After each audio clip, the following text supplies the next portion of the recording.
200 miles on the 2-mile track. Here's Vince Welch, Phil Parsons, and Michael Waltrip. Sit back, everybody, and enjoy the race. Thank you, John. It is an absolutely beautiful day in the Irish Hills as the NASCAR Camping World Truck Series visits Michigan International Speedway. And it's already been a memorable day for our points leader, Christopher Bell. 3 times the fun today. Practiced Denny Hamlin's Cup car earlier this morning. He'll race a sprint car later tonight, and now he's getting ready to roll in the truck. It's been a while for Bubba Wallace, truck racing for the first time in more than 2 years.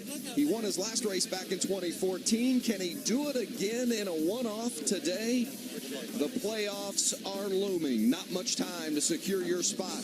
Right now, Grant Enfinger is the first out. Ryan Truex is the last in. The stakes are high today.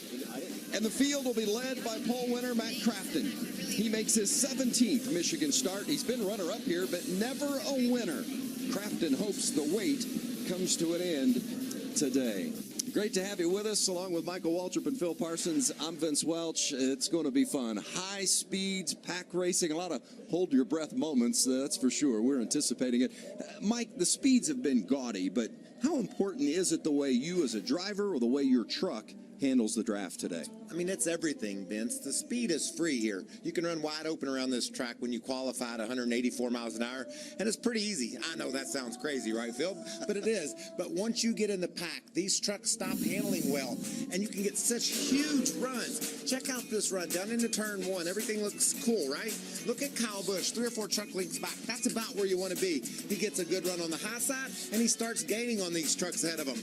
Gaining on them? Yes. But he's going to drive past all of them. That just shows you how important the draft is and what options these drivers have behind the wheels. They can move up high on the track, catch a run, and blow past the field. That's why today is so much fun to watch. And remember now, we only have 4 races left. Talk about pressure in the garage area. Their playoff lives are at stake right here. We've got a great playoff battle. We have some guys that have already locked themselves in. Let's take a look at the playoff points right here. You see the guys in yellow, that means they're locked in, those 5 that have already won races. Chase Briscoe is pretty secure, 88 points ahead of the cutoff. But for Ben Rhodes, Ryan Truex, Grant Enfinger, they have to be on edge, because maybe you may have a guy that's not in that little fight for the playoffs, but eligible, go to victory lane like Brett Moffitt did last year. This is the last lap of the race. William Byron and the 9, Timothy Peters were racing side by side. Brett Moffitt went around the outside of him, goes to victory lane. We may have Noah Gragson or Austin Cindric, somebody like that do it, that will knock one of those guys out of the playoffs. And we haven't mentioned Kyle Busch is in this race. Yeah. That guy's won a few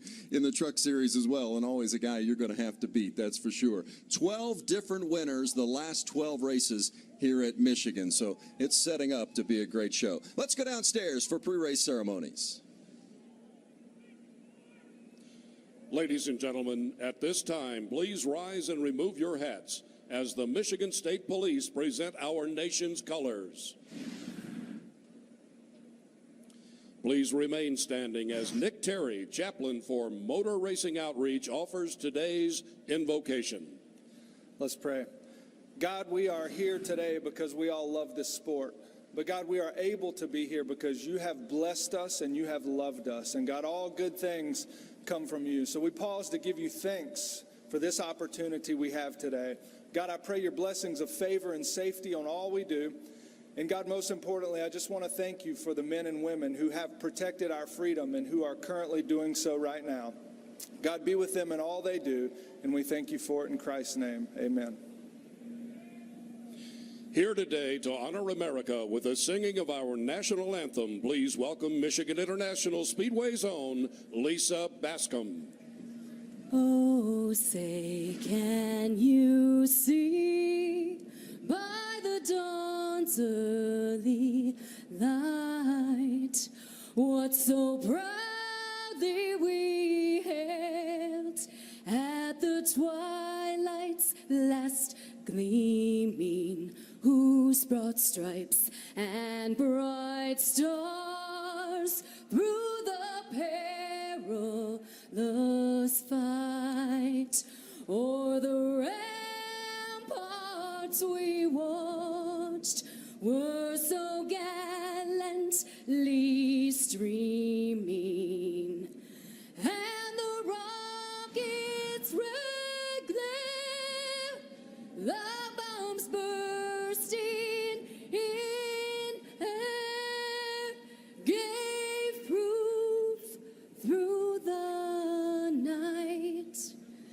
that our flag was still there.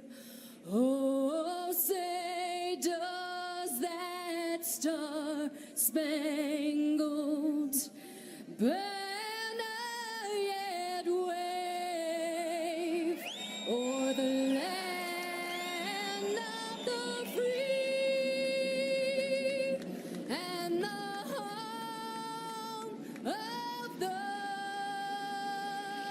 brave?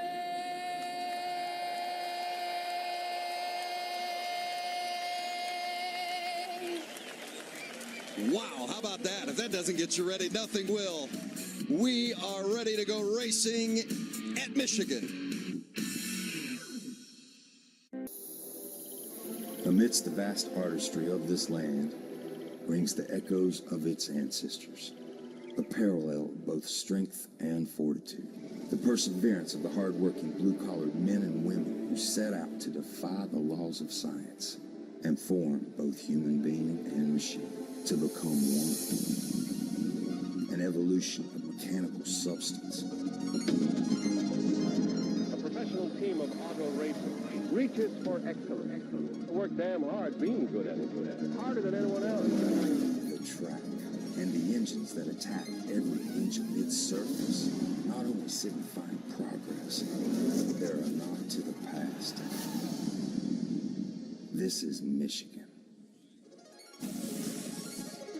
It is a beautiful day in Brooklyn, Michigan, and the trucks are racing here at Michigan International Speedway for the 18th time. Welcome, the NASCAR Camping World Truck Series, race number 13 of the season, and the playoffs just around the corner.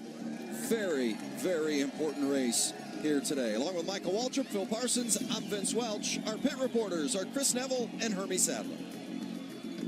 Well, Vince, Bubba is back. That's right, race fans. Darrell Wallace Jr. makes his return to the Camping World Truck Series today in this 99 truck. His last race in this series, 2014, the season finale at Homestead. And yes, he went to victory lane. After practice yesterday, his competitors labeled him as one of the favorites.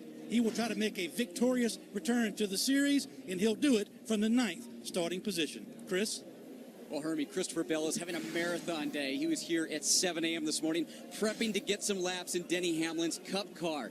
And then his normal responsibilities for Truck Series racing. And after the truck race today, he will be helicoptered off to an airport in Adrian, Michigan, where he's going to fly to Knoxville, Iowa, and compete in the Knoxville Nationals tonight. That race should finish about midnight, where he's going to have to fly back to Michigan. And he anticipates he's going to be here about 3 o'clock this morning, where he might have to fill in for Denny Hamlin. I'm ready to go racing, guys. You guys ready? We are ready indeed, Chris. Let's get the command. Race fans, it is time for those most famous words in motorsports. Here to give the command from Temperance, Michigan, please welcome United States Marine Corps Master Gunnery Sergeant Jimmy Cowell. Drivers, start your engines! I don't want to roll here at all. Hey guys, we're saving fuel all the time.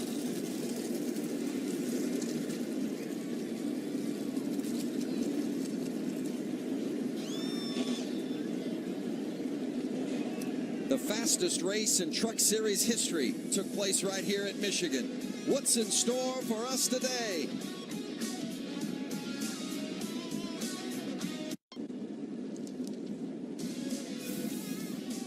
Picture perfect day in the Irish Hills of Michigan. Michigan International Speedway getting ready for the NASCAR Camping World Truck Series.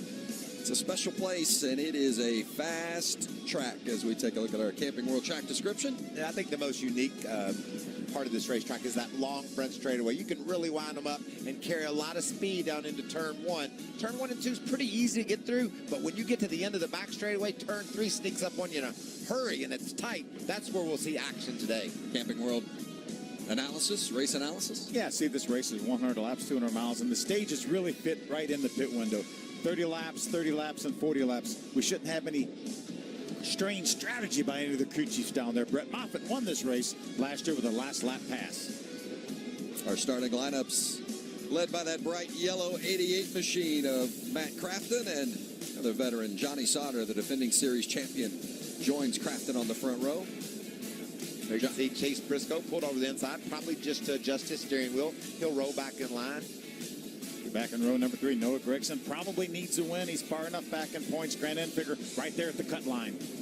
Justin Haley continues his impressive season, and Darrell Wallace Jr., Bubba back in the Truck Series, and Kyle Busch. Well, how about that row? Row 5, yeah. Wallace and Kyle Busch. That's a potent little avenue right there. See Christopher Bell, beginning of a busy day. We're actually in the middle of a busy day for him. Tyler Young, Wendell Chavis back in row 9. TJ Bell, Austin Self. 30 trucks in the field, just rolling off for their pace laps. We mentioned earlier, 12 different winners, the last 12 races here, and it can't be much more dramatic than what we saw last year. Brett Moffitt with the last lap, 3 wide pass for the win, and that's the kind of racing we get here at Michigan. The high speed and the draft. It's going to be fun. Back downstairs, check in with Chris Neville. Well, Ben Rhodes currently above the cutoff line, but with 4 races left, the pressure's definitely mounting. Eddie, yesterday when I was talking to Ben, he was talking about how aggressive guys were in the pack, just in practice. How aggressive does your driver need to be today? Well, today I think we need to be patient. We showed that at last race in Pocono. We really need to make sure that we can be there in the last part of the race, because it's going to get crazy. I think yesterday in practice, we were already 15 trucks in a pack, and they were side drafting and doing a lot of stuff that they should save for the race. And I mean, Ben, we understand that we need to be aggressive, but we need to be safe here. Good luck today. Michael? Yeah, we talked to the crew chief, Chris. Let's see what the driver says. Ben Rhodes is Michael Waltrip and the guys up in the Fox booth. Do you copy? I've got you, Michael. You've been so much fun to watch, a lot of speed this year. We talk about, as crazy as it sounds, how easy it is to run 184 miles an hour to pickup truck during qualifying. But you're right in the eye of the storm. Action's fixing to pick up out there. Are you ready for this? Man, I hope so. It's going to be a crazy race. These restarts and the initial start are all going to be exciting. So I just need to survive right now, and keeping care of the truck is going to be the name of the game up until the final stage. I think we're going to see a lot of crazy moves, and that might lead to some wrecks, but I'm just going to take care of our safe flight Tundra the whole day, and we'll be up there at the front. Well, you're my pick today, buddy, so make me look smart, would you? I'll do it for you and for Kentucky. There you go. Hermie Sadler, what's happening on pit road with you? Well, Michael, Scott Zippadelli is the crew chief for Ryan Truex. You guys occupy the last playoff spot as it stands right now, but your driver said, I want to win. So, crew chief, what's going to be the key to you guys winning today at Michigan? Execution. We've got to execute all day long. We've got to execute on the racetrack, on restarts. Got to have good pit stops. And crew chief's got to do his job, too. And hopefully truck drives good today. And no mistakes. That's the bottom line. Hopefully we can get up front, get some bonus points, win some segments maybe, and try to pit the right time, win this thing. Vince's 16 truck has been fun to watch this year. I bet they'll be in play today before it's all said and done. Yeah, absolutely. Wouldn't be surprised at all. How about these onboard looks we're going to see today? Yeah, let's ride along on the Judge.com onboard. That's Cody Kaufman coming off the best career finish with an 8th place run at Pocono last time out. Starts from the 15th spot. Cody looking to go back-to-back top 10s. Let's climb on board with 12th place starter Kaz Grala. Kaz kicked off the season with a big win down in Daytona, but since then, they've kind of been kicked in the tailgate. A lot of trouble for this team, but today they're looking to recapture the momentum as we head toward the playoffs. We're also going to ride along with the 18 of Noah Gregson. That's the Switch Toyota. He had a streak of 7 top 10s in a row in his rookie season. That was broken last time out at Pocono with an unfortunate accident. Needs to start another streak. He's a little bit outside the cutoff line. He needs to probably win to get in the playoffs. He starts from the 5th spot in the Toyota onboard. Starting in the 4th spot, Chase Briscoe with his Ford onboard camera. Love this story. 1,400 employees from his sponsor, Cooper Standard, are sitting in the grandstands cheering him on. He's going from the 4th position, looking for win number 1. A couple of 2nd place finishes this year, looking for that first victory. And I think it's interesting you guys talk about Chase Briscoe, and we talked to Ben Rhodes and so forth, the guys that are on the bubble. I like Briscoe's chances. He's 88 points to the good. No guarantee, but certainly in a good position. Then you get to Ben Rhodes, only 5 points to the good. Ryan Truex, 4 to the good. A little more nervous for these guys, right? Yeah, too close to call for these 3 right here. As it stands right now, only 2 of those 3 would get in. They've got to make something happen here these last 4 races. And you know what I love? You heard Eddie Traconis, Ben Rhodes' crew chief. He said, we got to be aggressive. We got to be patient. Okay, let's pick one. Or are we just... How do you do both? Exactly, and that's what these young guys are faced with, especially with it so tight on that playoff bubble. Well, and you speak of the playoffs, 4 races, including today, and then 3 more, and all on different tracks. We're on the 2-mile today. Wednesday, we're going to be in Bristol on the half-mile. These 4 racetracks couldn't be that much different. Look at how about the road course in Canada, almost 2.5 miles, and then we go to another one of the 1.5 miles at Chicago. And we're not only going to be on different tracks, we're going to go to a different country and do battle with our truckers. Quick turnaround from here in Michigan to being at Bristol on Wednesday. Part of our coverage today, our Liberty Mutual spotter coverage. There's a good look at the spotters. How about checking in on that 29 with Chase Briscoe? We do need to be careful of Chase whenever somebody's on the inside of you. I might send you down there to get the air. They're going to use that air up off your door, then they're going to go to the bottom. May have you chase them down there a little bit, but we just got to be defensive on the top side too, because you will be slower running side by side like that. I just need to make sure I get you back up in time by the wall to, get some help from whoever's coming if somebody is. Veteran voice and spotter TJ Majors working with Chase Briscoe. On Sundays, he spots for Dale Jr. How about that information that young man's digesting about all the drafting and side drafting? That's what this race is going to be all about, Phil. You're going to side draft hard on the straightaways, but you better give that truck down on the bottom some space in the turns so he doesn't get loose. A couple of veterans and a couple of former champs. On the inside, it's Johnny Sauter, last year's champion, Matt Crafton, the pole winner. On the outside in the bright yellow, we're green and racing at Michigan.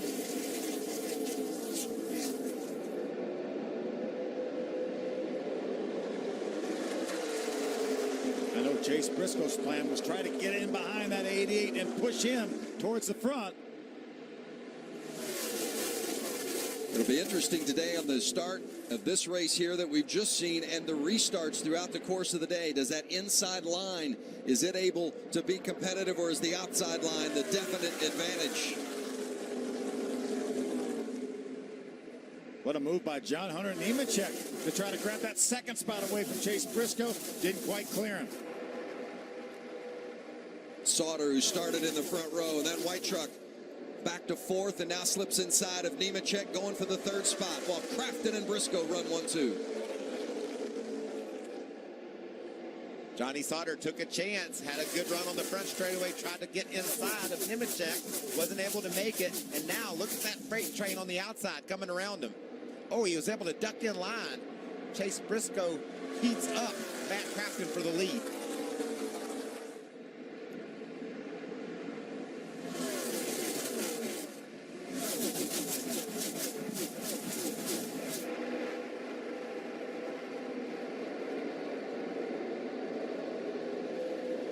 I was talking to Mike Hillman Jr., Chase Briscoe's crew chief, right after qualifying. He said, our plan is to run with that 88 truck.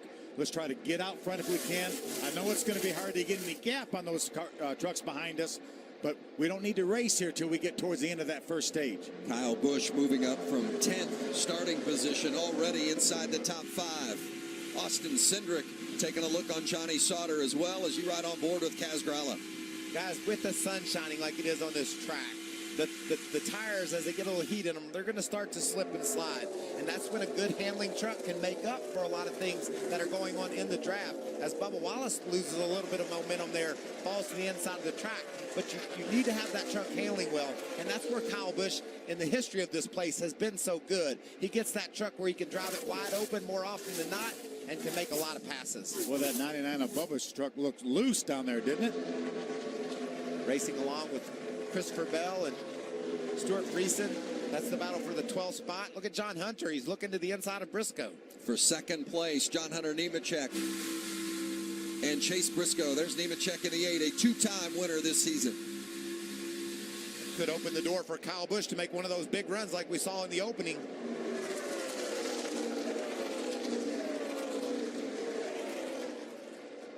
Oh, Nemechek around. Big hit for John Hunter Nemechek. Got a truck going on the inside lane here. Straight right there, straight. Turn right, turn right. That was a perfect picture of side drafting in the corners. what side drafting in the turns can do to these trucks. Chase Briscoe slipped down toward Nemechek. Nemechek was loose and couldn't hang on to it. It just robbed all that air off that rear spoiler, took all the side force away from that truck. We've seen it happen so many times. And again, Michael, we talk about it. They're running down on these corners at 190 miles an hour, and their center of the corner speed is probably faster than the Cup cars are, probably 175 to 80 miles an hour. Watch, how does Kyle Busch in that 51 truck miss Nemechek right here? So close. I mean, you can't teach that, Vince. He just had to trust that at 180 miles an hour, like you said, Phil, he could turn that truck to the left, not get loose and spin out and miss the spinning John Hunter Nemechek. And probably more than likely, Kyle was aware when he saw the 29 pull down on the quarter panel of the 8 truck that was a good possibility of what might happen. You can see that gap right there is good, but Briscoe, as he goes through the center of the corner, just gets down close to Nemechek, and Nemechek's truck just wasn't up for that, to be in that position, and around he goes. And it's not, we're not blaming Chase Briscoe. That's what happens with the air in these trucks here on a high-speed racetrack. Now there's a chance John Hunter will blame Chase Briscoe, but probably a good chance. But the way he entered the corner, Chase just ran through the center of the corner, and when they were exiting, he wound up right down on the side of Nemechek, right there. Keep coming there. He wrecked in your mirror there. Caution's out. Good job. Kissing. Chase was pretty fortunate that he didn't get caught up in that. A lot of times that inside truck will take that outside truck with him. Well, it's been a feast or famine kind of season for John Hunter Nemechek. 6 top 5s, including a couple of wins. But he's also had 6 finishes of 18th or worse this season. This will be his 4th DNF of the campaign, and that is... Look at that truck bouncing. A lot of damage. Wow, bouncing off that wall.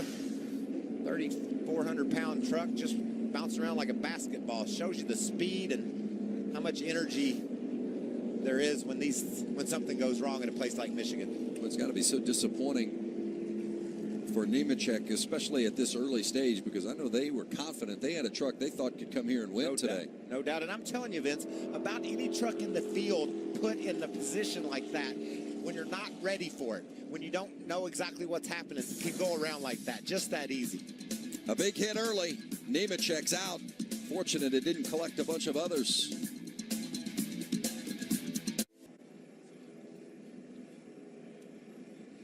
Major League Baseball later today here on FS1, 4 o'clock Eastern. One of the best rivalries in all of sports. Mookie Betts and the Boston Red Sox visiting Aaron Judge and the New York Yankees. Red Sox-Yankees pregame coverage begins right after our race here in Michigan. What a season Judge is having, huh? He just hits it everywhere, right? Man, oh man. Hard, though, most of the time. Well, John Hunter Nemechek done early after that accident. Fortunate that did not collect Chase Briscoe or maybe even Kyle Busch or others that were behind him. The 98 of Grant Enfinger coming to pit road. Make a chassis adjustment. Doesn't like the handle on that 98 here in the early going. Well, you can tell a lot in a hurry here, Phil, especially if you've been practicing predominantly maybe not in a big pack.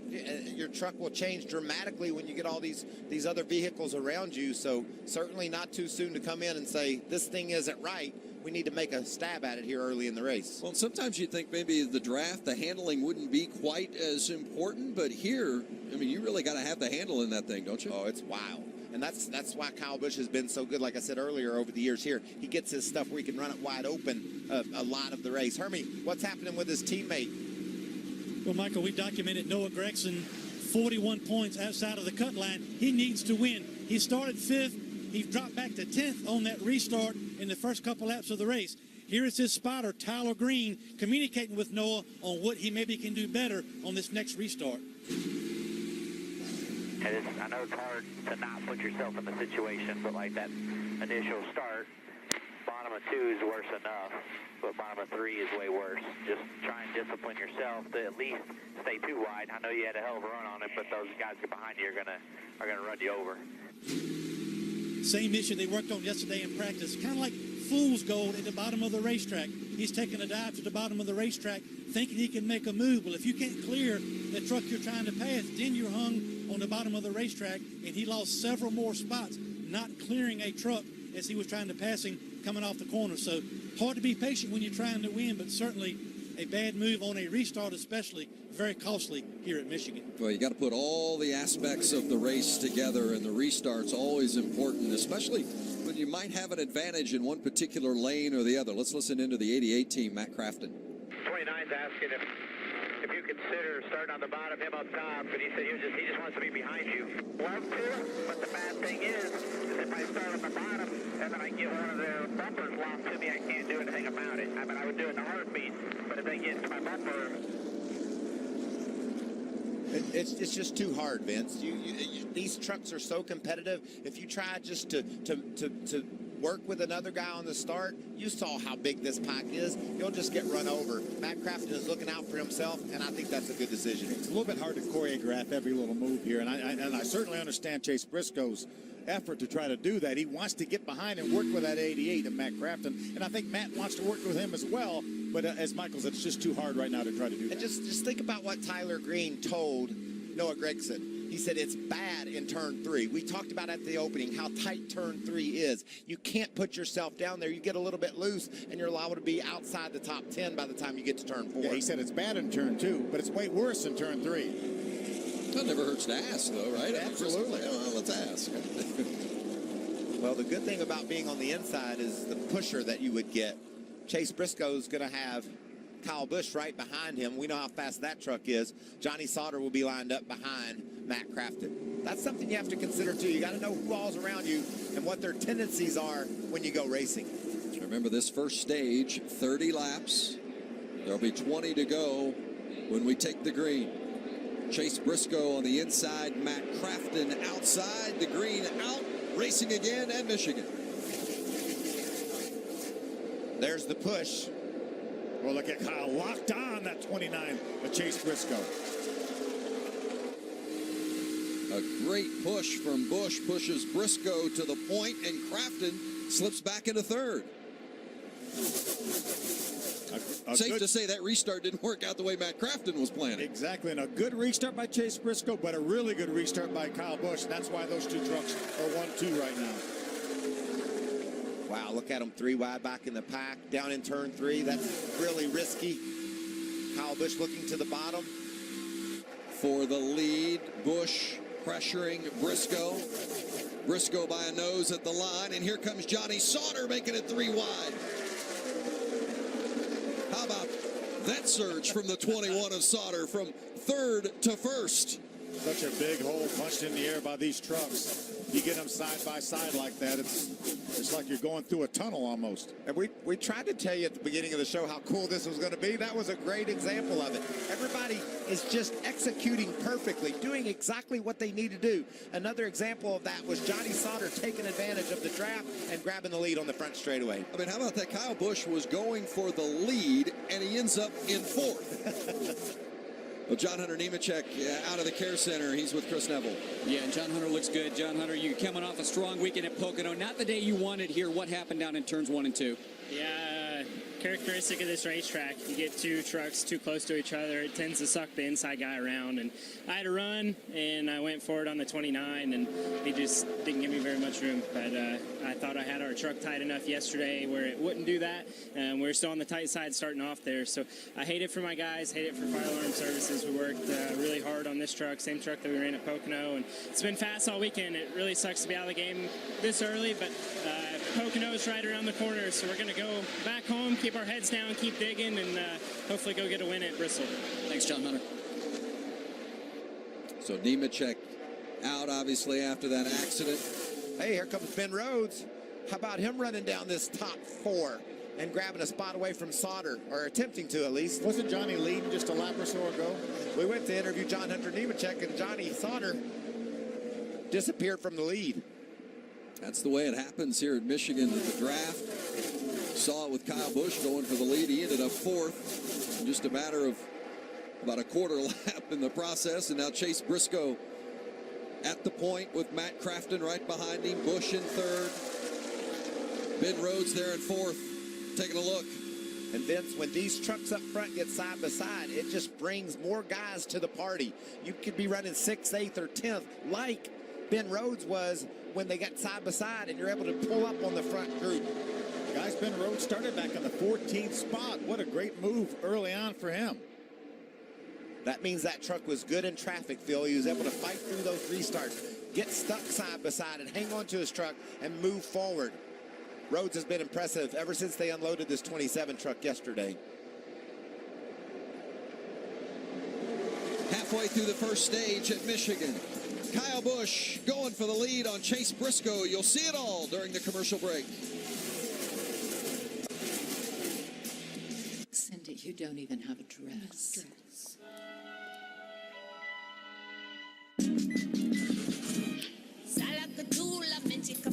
You're not going anywhere in those rags. Put them together and what happens? Cindy?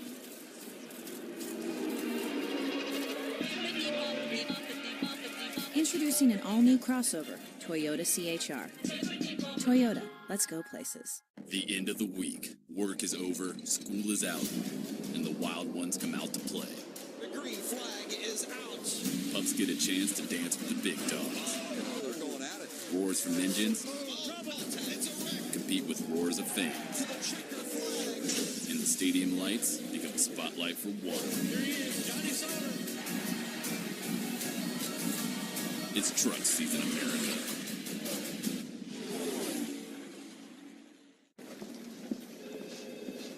Where's Gary? Saved money on motorcycle insurance with Geico. Going up the country. Later, Gary. I have a motorcycle. Wonderful.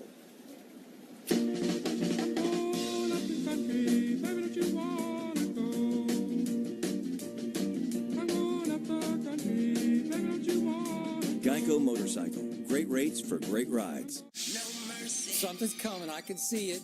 We're brothers. We're brothers. I said it. We have something that no other team has. Hop on the bandwagon. It could be a fun ride for you. Choose a side. America's fastest growing sports show. This is undisputed.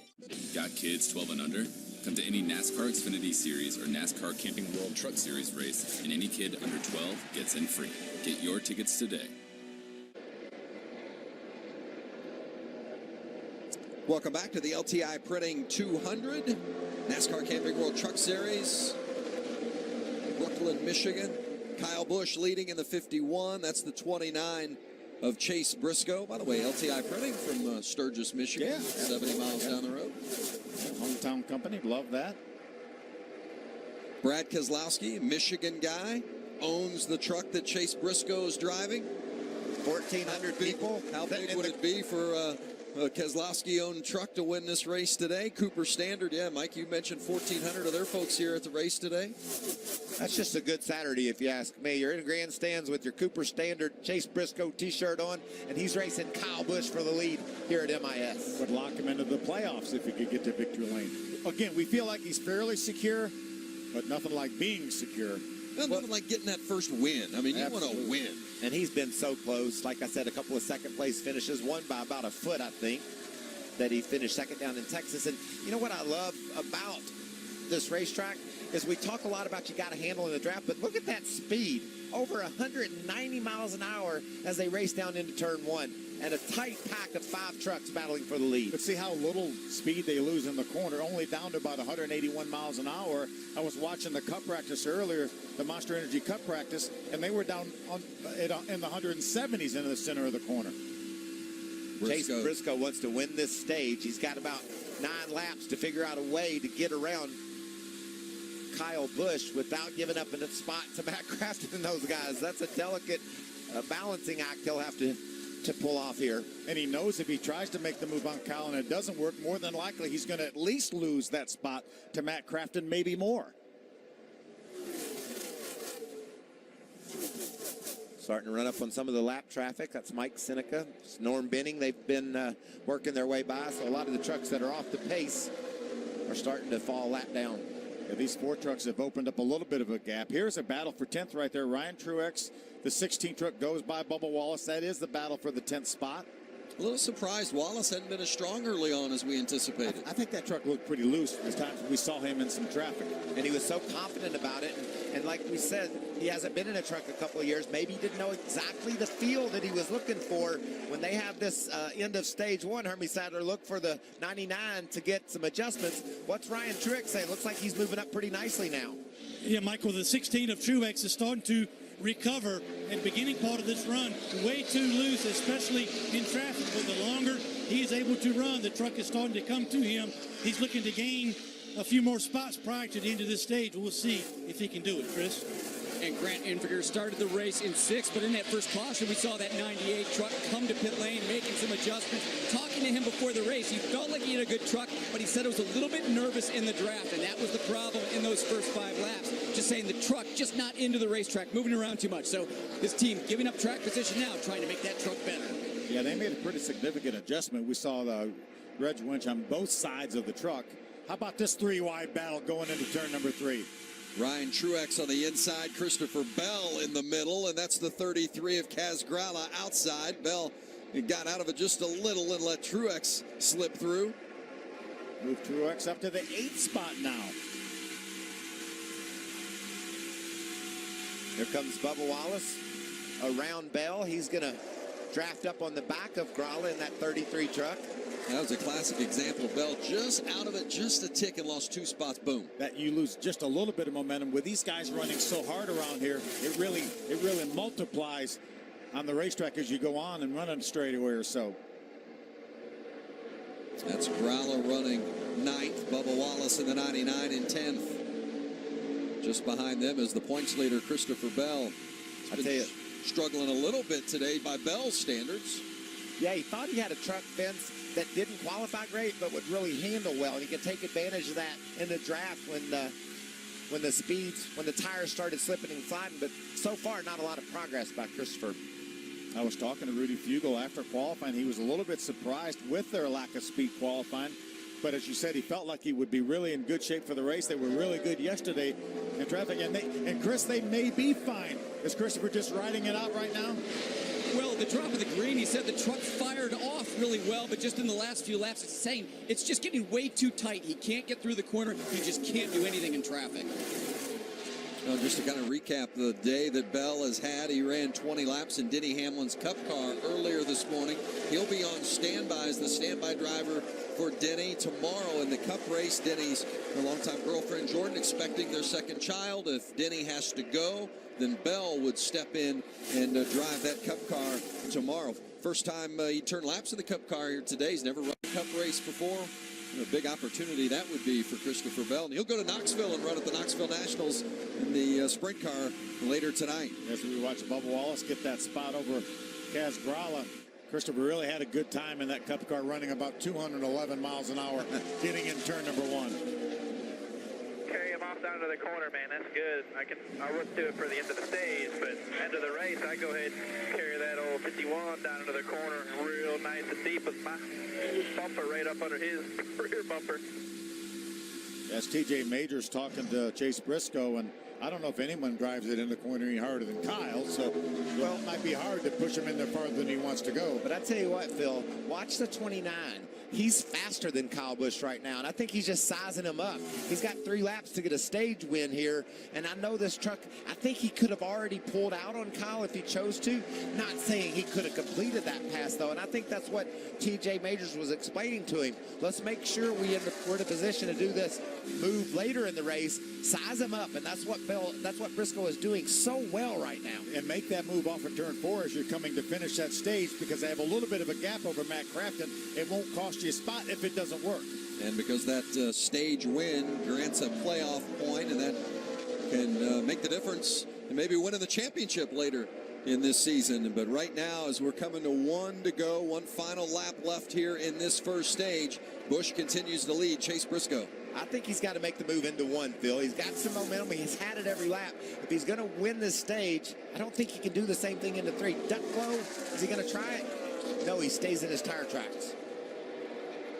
Keeps it down lower, gets a little bit of air down on the nose of that Ford. He is right there. And the difference in experience between these two guys as well. I mean, Kyle Busch, a 48-time winner in the Truck Series, a former Cup champion. Chase Briscoe, a rookie in the trucks. How Chase makes that move, where Kyle positions his truck to keep Chase from making the move, all those things coming into play here. And what I love, he just went to school for 20 laps chasing Kyle Busch, trying to figure out a way around him. Stage 1 is over. Couldn't do it. Can he do it when it comes to stage 2 and ultimately winning this race? Kyle Busch, the stage 1 winner, his 7th stage victory of the season. 4 different leaders today, and a tough ending for the 8 of John Hunter Nemechek.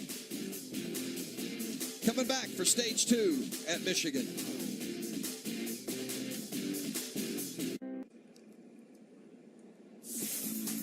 Kyle Busch, the stage 1 winner. And those that are eligible for the championship collected some points if they finished in the top 10, and you see how that shakes out.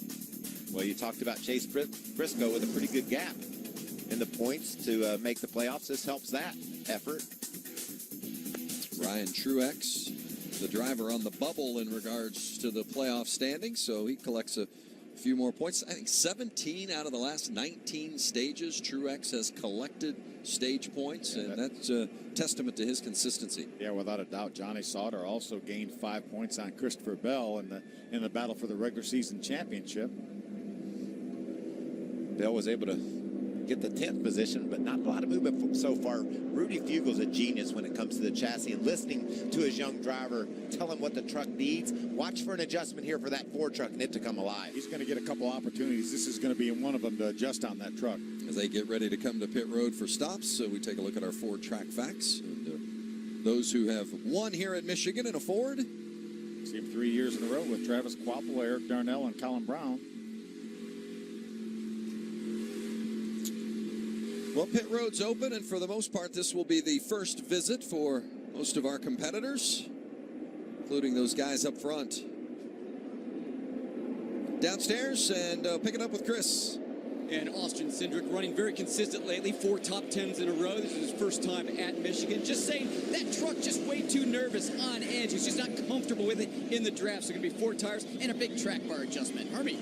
The 29 of Chase Briscoe, his truck is too free, center exit. It's going to be 4 tires, air pressure, and a little bit of wedge on the 29. The 51 of Kyle Busch, the opposite. He's a little bit on the tight side, center exit. It's air pressure only, 4 tires, and Sunoco fuel for Kyle Busch. Kyle, the first one off pit road. How about that 16 of Truex taking just 2 tires? Wow, that's a nice strategy move to get some track position.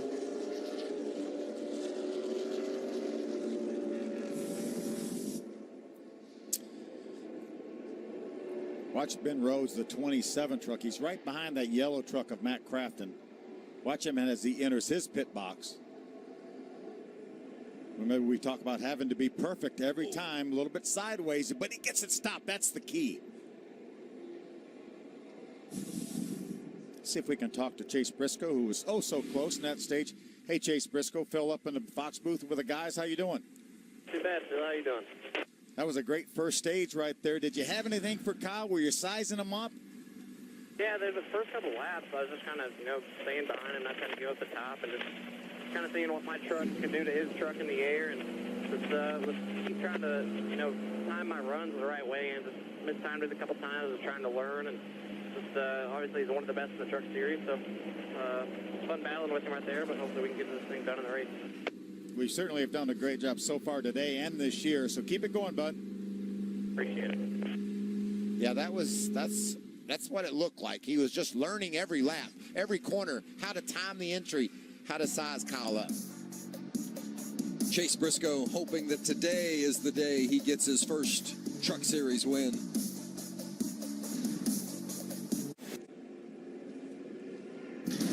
It's going to be a quick turnaround for the trucks on Wednesday here on FS1. We'll be under the lights in the last great Coliseum, NASCAR Camping World Truck Series, racing from Bristol.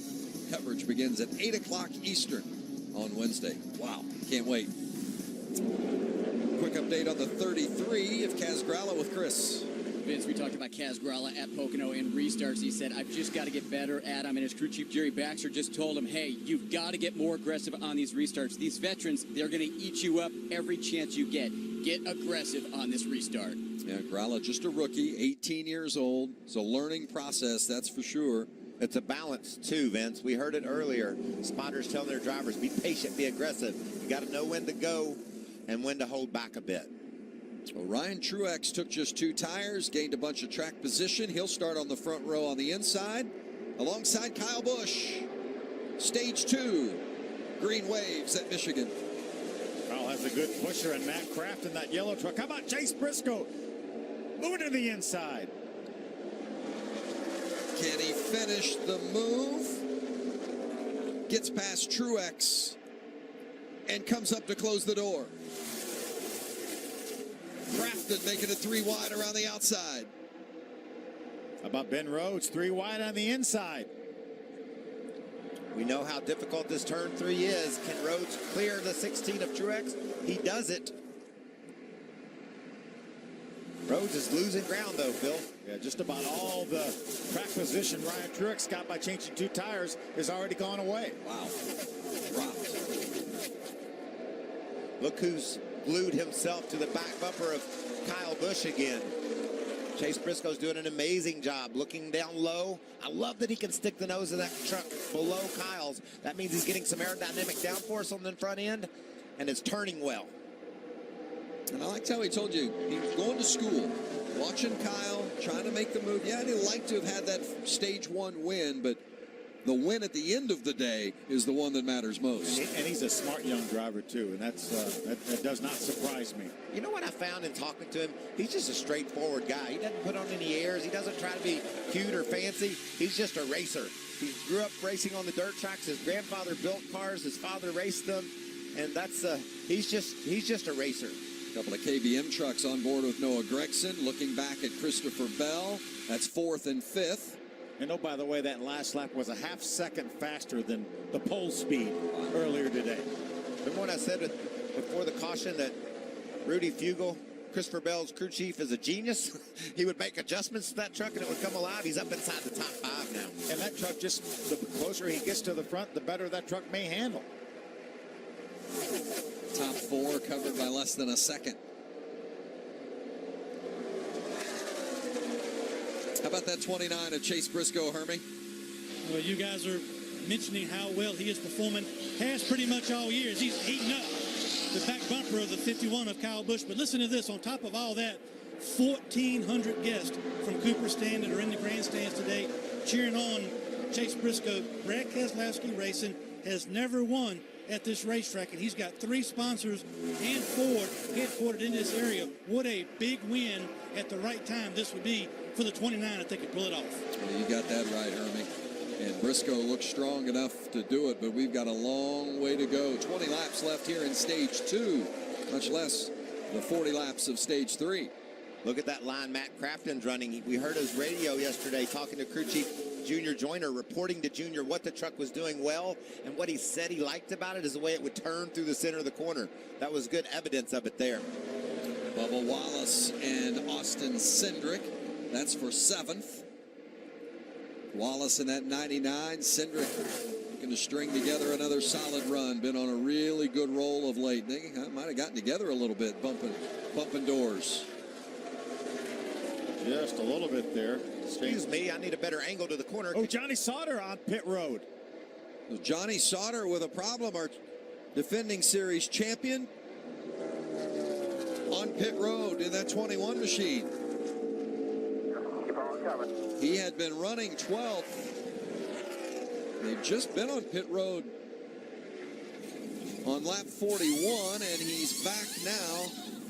You might suspect, Vince, it is a loose wheel coming to pit road that quickly. Hermie, what are they saying?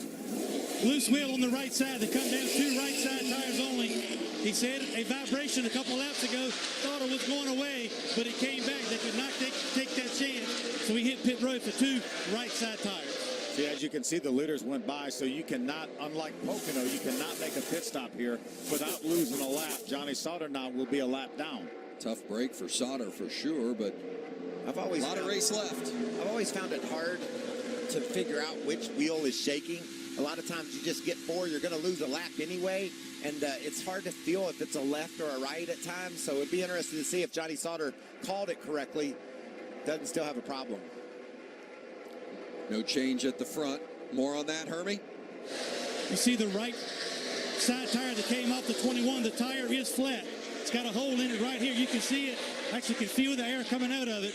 So a flat right side tire for the 21. So good call by Sauter, but point well taken for sure, Mike. Had a slow leak. Yep. Oh, now he's up the racetrack again. All clear here. Good save there. Watch this. Johnny Sauter with a handful.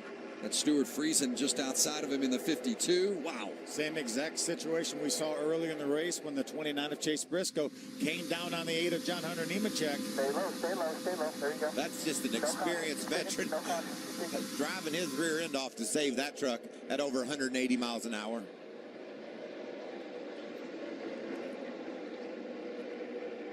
That's Rhodes up into the tailgate of Kaz Grala, and the 24 of Justin Haley just inside of them. Austin Cindric ahead in that blue Ford, the 19. So Rhodes, fourth in that first stage. Now he's back a little bit, trying to work his way back up into the top 10. Remember, he got stuck down on the bottom and lost all kinds of ground on the start.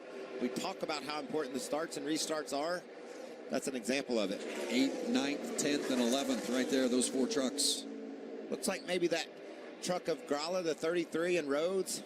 Haley maybe a little bit faster than Cindric right now. You can see the gap ahead of Austin, but catching someone and passing them is 2 different things.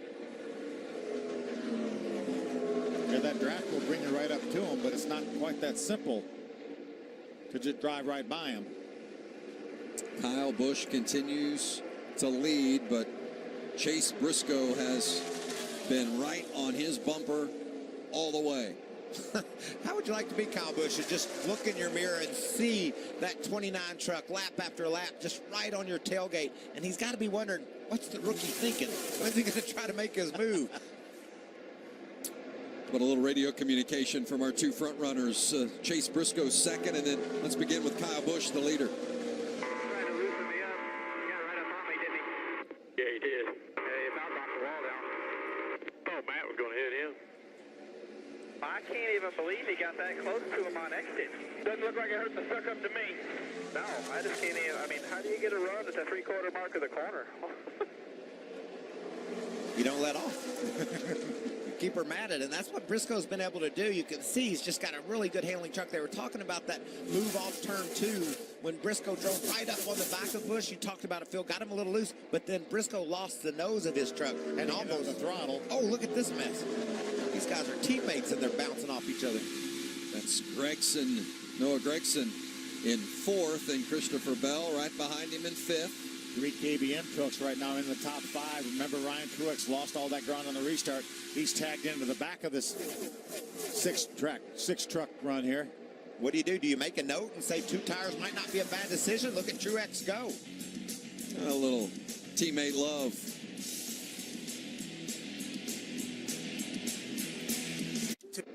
In a hurt.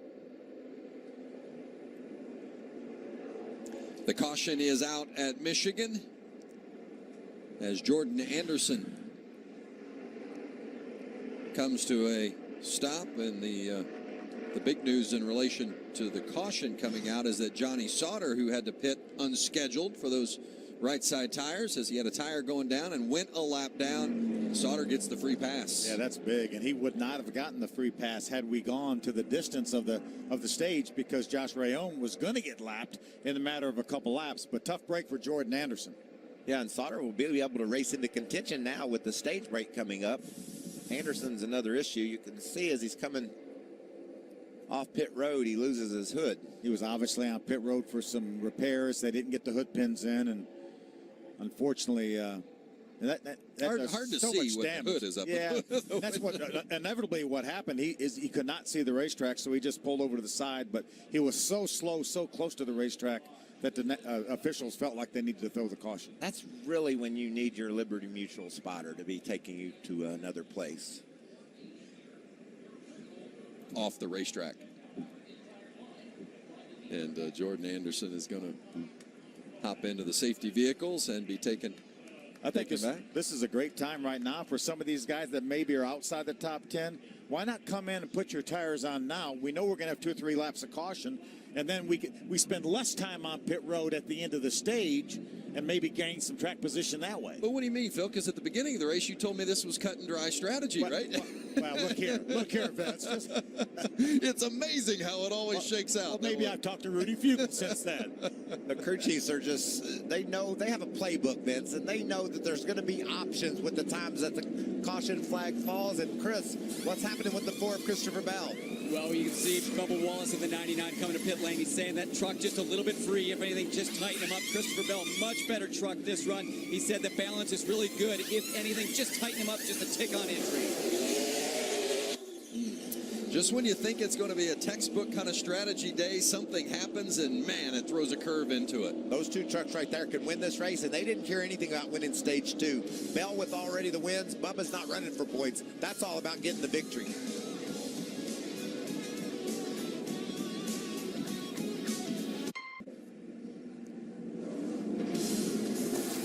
So a little curve in the strategy game here for the trucks and these teams with 46 to go. How about what Rudy Fugle decided to do, and why is this a strategy play? Yeah, Christopher Bell was running in the 4th spot, in good shape for some stage points, certainly maybe even a playoff point. But Rudy Fugle said, hey, let me come in now. I'm going to get my 4 tires filled up with fuel. I'll have to come back in at the end of stage 2, but just for a splash of fuel. I'll spend less time on pit road, and every one of these guys that stayed out will have to spend time to put tires on. I'll beat all of them off pit road. Here comes another one of these key restarts. Crucial what kind of push Matt Crafton can give Chase Briscoe. Looks like Ryan Truex has got a hold to the back of Kyle Busch. Look at that Busch. And it's going to be a dash because just 5 to go to the end of this stage as Busch goes out front, and Ryan Truex trying to grab that 2nd spot from Chase Briscoe, and does. Look at Kaz Grala. He's slipped up into the 3rd spot. Matt Crafton to the bottom of the road. They're going to hang Chase Briscoe in the middle of the racetrack. He may lose several more spots. Talked about Kaz Grala getting with it on the restarts. He got with it on that restart. And Christopher Bell with it as well into that 3rd spot. I thought you said he was going to give up stage points, wasn't he on pit road just 2 laps ago? How did he do that? Rudy Fugle's a genius. He and Phil Parsons were on the same page. Chris, what are they saying down there? Well, guys, I was talking to Rudy Fugle yesterday about the points, about leading the points and also all their playoff points. I said, if Johnny Sauter has a bad day tomorrow, will you guys play it conservative? And he said, no. We played it aggressive all year. We're going to continue to play it aggressive. I want to win the regular season, and those playoff points, that's going to get us to Homestead. And that's the only way Rudy Fugle knows, right? Gas. I mean, he's on the gas all the time. He wants to be fastest in practice. He wants to win the pole. He wants to lead every lap and win the race. I mean, that's his mentality as a crew chief, and that's, I think, one of the reasons he's so successful. How about teaming him up with a 23-year-old from Norman, Oklahoma that's been that way ever since he's been inside of a race car. Sprint car driver running on dirt. Heck, the features are 20 laps where he's used to running. You can't do anything but go. Matt Crafton inside of Kaz Grala for position, and Crafton now into that 4th spot in that 88. Grala in the 33 is 5th. His teammate Justin Haley right behind him. Remember, big break for Johnny Sauter.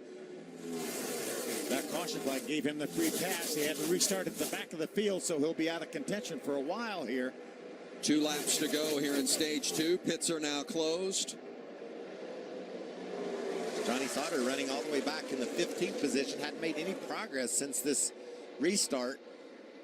Crafton taking a look inside of Bell for 3rd, but tucks back in line. It's Kyle Busch leading the way. Now you're riding on board with Kaz Grala with a look at that 4th place truck of Matt Crafton just ahead. Crafton slips a little bit high. It's going to open the door for Grala. I'm not sure I'd hop in there right now. Got trucks behind him, and that wasn't a good enough run. We'll see if he can make it pay off.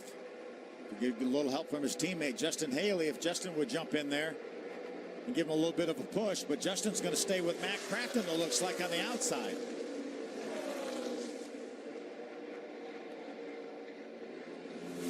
Now Justin's going to ease down behind his teammate, Kaz Grala. couple 18-year-olds. Now Ben Rose jumps and closes that gate, closes the little door, and gives Matt Crafton a little bit of a bump. Saw the wiggle from Crafton there as the leaders, Kyle Busch, comes through turns 3 and 4, heading toward the line. Kyle Busch going to win stage 2 here at Michigan. 4th time this season that Kyle has swept the first 2 stages of the race. Kyle's been out front and dominated, but there have been plenty of challengers right behind.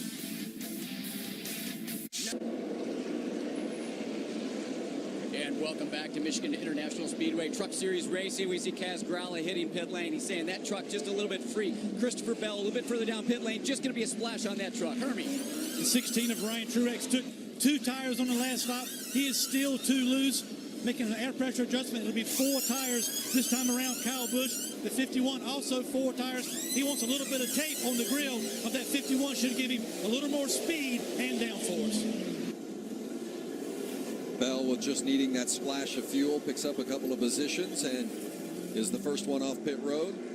Grant Enfinger with that early pit stop to adjust his handling. Now they grab some track position up to second off pit road. Yeah, all those guys that pitted back on lap number 53 did not have to put tires on in this pit stop. That's why they're all out up in the top 10.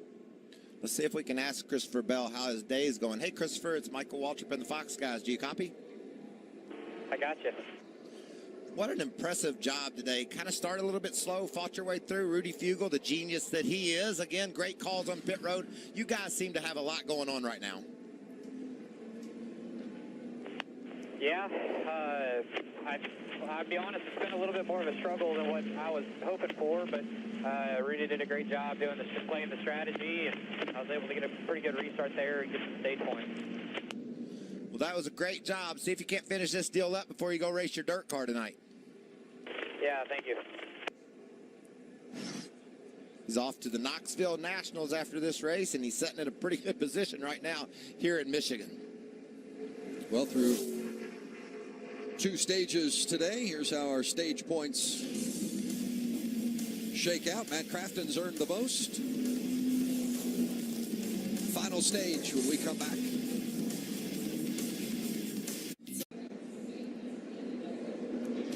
Welcome back to Michigan International Speedway, the NASCAR Camping World Truck Series.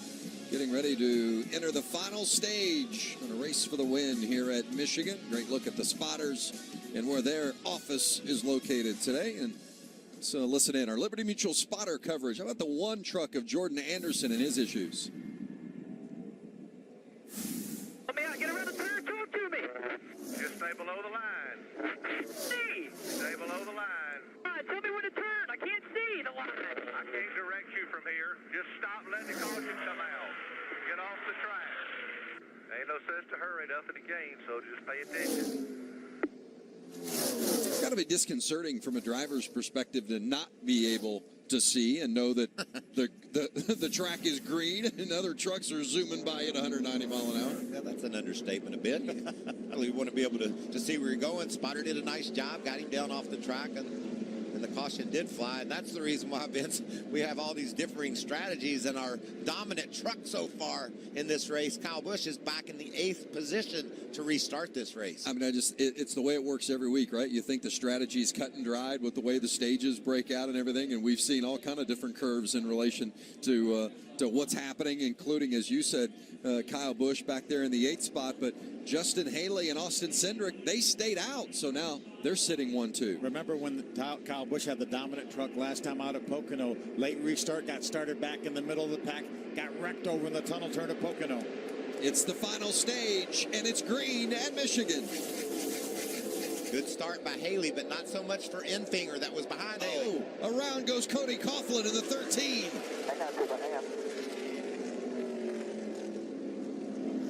A big hit for Coughlin on that restart. Boy, the restarts are so important. Everybody trying to get position. 99 tried to make it 3 wide and didn't work. Coughlin had restarted in that 5th spot. Good to see him taking care of his business inside that cockpit, because that was a big hit. Puts himself in a position to get a great finish again. Did Coughlin and then had it all go away. Kyle Busch with some damage in that. On that left front. But down pit road anyway. Yeah, left front looks like it's flat, doesn't it, Michael? Yeah, and there's a fender's Come bent down as well. pit road. Everybody's got to come down pit road. It's blocked up down here. So they're going to bring the line of traffic down pit road because the track is blocked by Cody Coughlin and the emergency vehicles down in turn 1. We were just talking about Pocono, him starting mid-pack getting wrecked. Now he has some damage. He's going to lose some track position. He will have to come to pit road when it's open to change that left front tire. He may even have to come before that. How about it, Hermie? It's flat. He said right away the left front tire is flat. You can hear him on the radio. He is driving by, going to try to make another lap, but a lot of damage to the left front, most of which is behind the top of the left front tire, but he definitely will have to come back to pit road. It happened on the restart. Crew chief, a spotter, Bob Jeffrey, asked Kyle how much contact, and he said a lot of damage to the left front, and immediately after that, radio that the left front tire was flat, so he'll lose even more track position. Well, it's been a dominant performance from Kyle here today at Michigan. Far and away has led the most laps, but can't be surprised. I mean, when you look back at past Michigan races, 11 times in the 17 races, the driver that's led the most laps didn't win the race. And Kyle certainly seems to be up against it here. Yeah, he wants that left front tire to hold up so he can pit without pitting before pit road's open. Here was the issue Kyle had last week, or last race at Pocono. Justin Haley got into it. Contact with Justin Haley. It sends him into the outside. The safer barrier into the tunnel turn.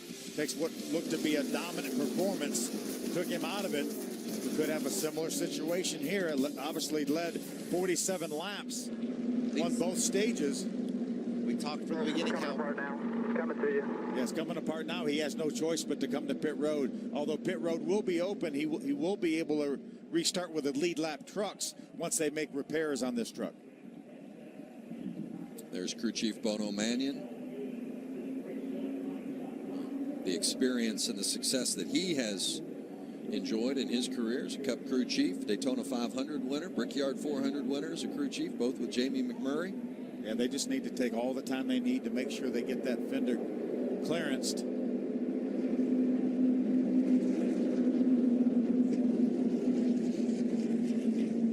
You can see the right side of the truck is completely clean, so they'll focus hard on that left front corner, Hermie. Yeah, Kyle Busch makes his way down pit road in the 51. Actually slowed down quite a bit because of the left front tire coming apart. They'll go directly to that side of the vehicle. No attention at all on the other side. You can see him beating the fender out to ensure that the new tire has plenty of clearance when it goes on. I really don't think it'll be that big of a setback other than losing the track position. I think the truck will run pretty good because of where the damage is on the left front. Peeking inside to make sure there's no structural damage on the frame or the steering components, and the left front tire will go on, and we'll see what Kyle Busch has got. But I think overall, the truck's in pretty good shape given the amount of damage they do have. Yeah, Hermie, I agree. I don't think it'll hurt the performance as much as long as they get it completely clearanced and there's not a rub there. So the team will need to take some time when it sets down, make sure they like what they're seeing there with that left front fender. Remember, that's more than likely one of the tires that he's already run in this race and taken off with a lot of laps on it. I'm sure NASCAR will allow him to replace that left front tire, but they didn't have time to get it mounted yet. They may end up getting a tire mounted and come back in and put that new tire back on the left front so it matches the other 3 new tires. But we also have to remember how fast Ryan Truex was on those older left side tires. He was able to make a lot of progress. Here's why we're under yellow. Cody Coughlin through the grass and then bang. Man, that's a serious change of direction, isn't it? Hope Cody's okay. That was a hard hit. So fortunate. You see, Bubba Wallace was trying to get through the middle. He makes contact with Cody. Fortunately, Cody hits the safer barrier down there on the inside. Thank you to Michigan International Speedway for having that safer barrier there.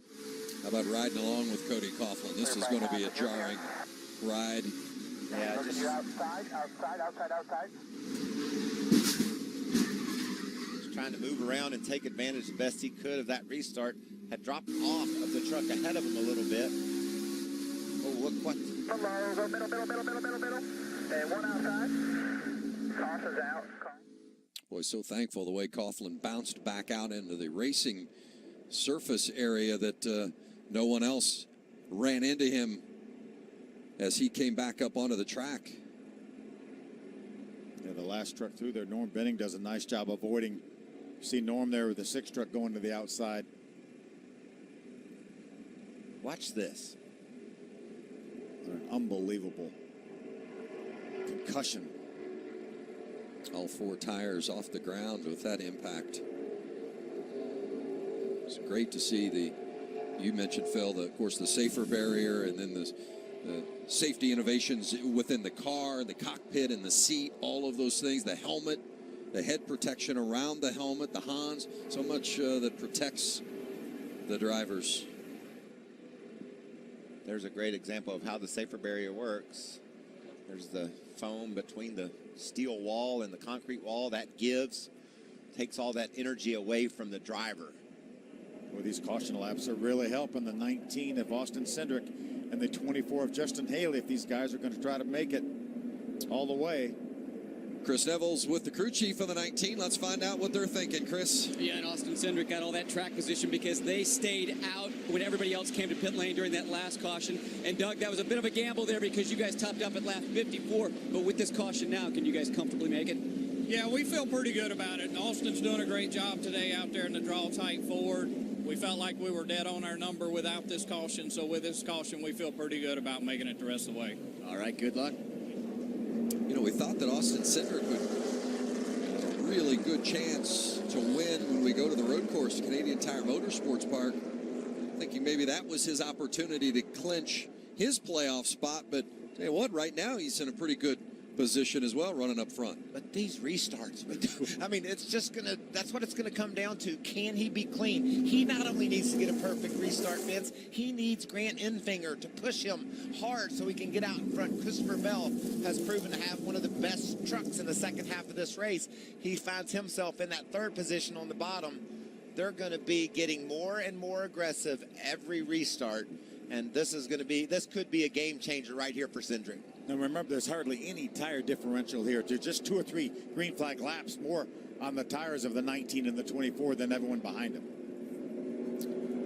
A couple of 18-year-olds up front, Austin Cindric and Justin Haley. Here's how our playoff standings. Something wrong with Briscoe?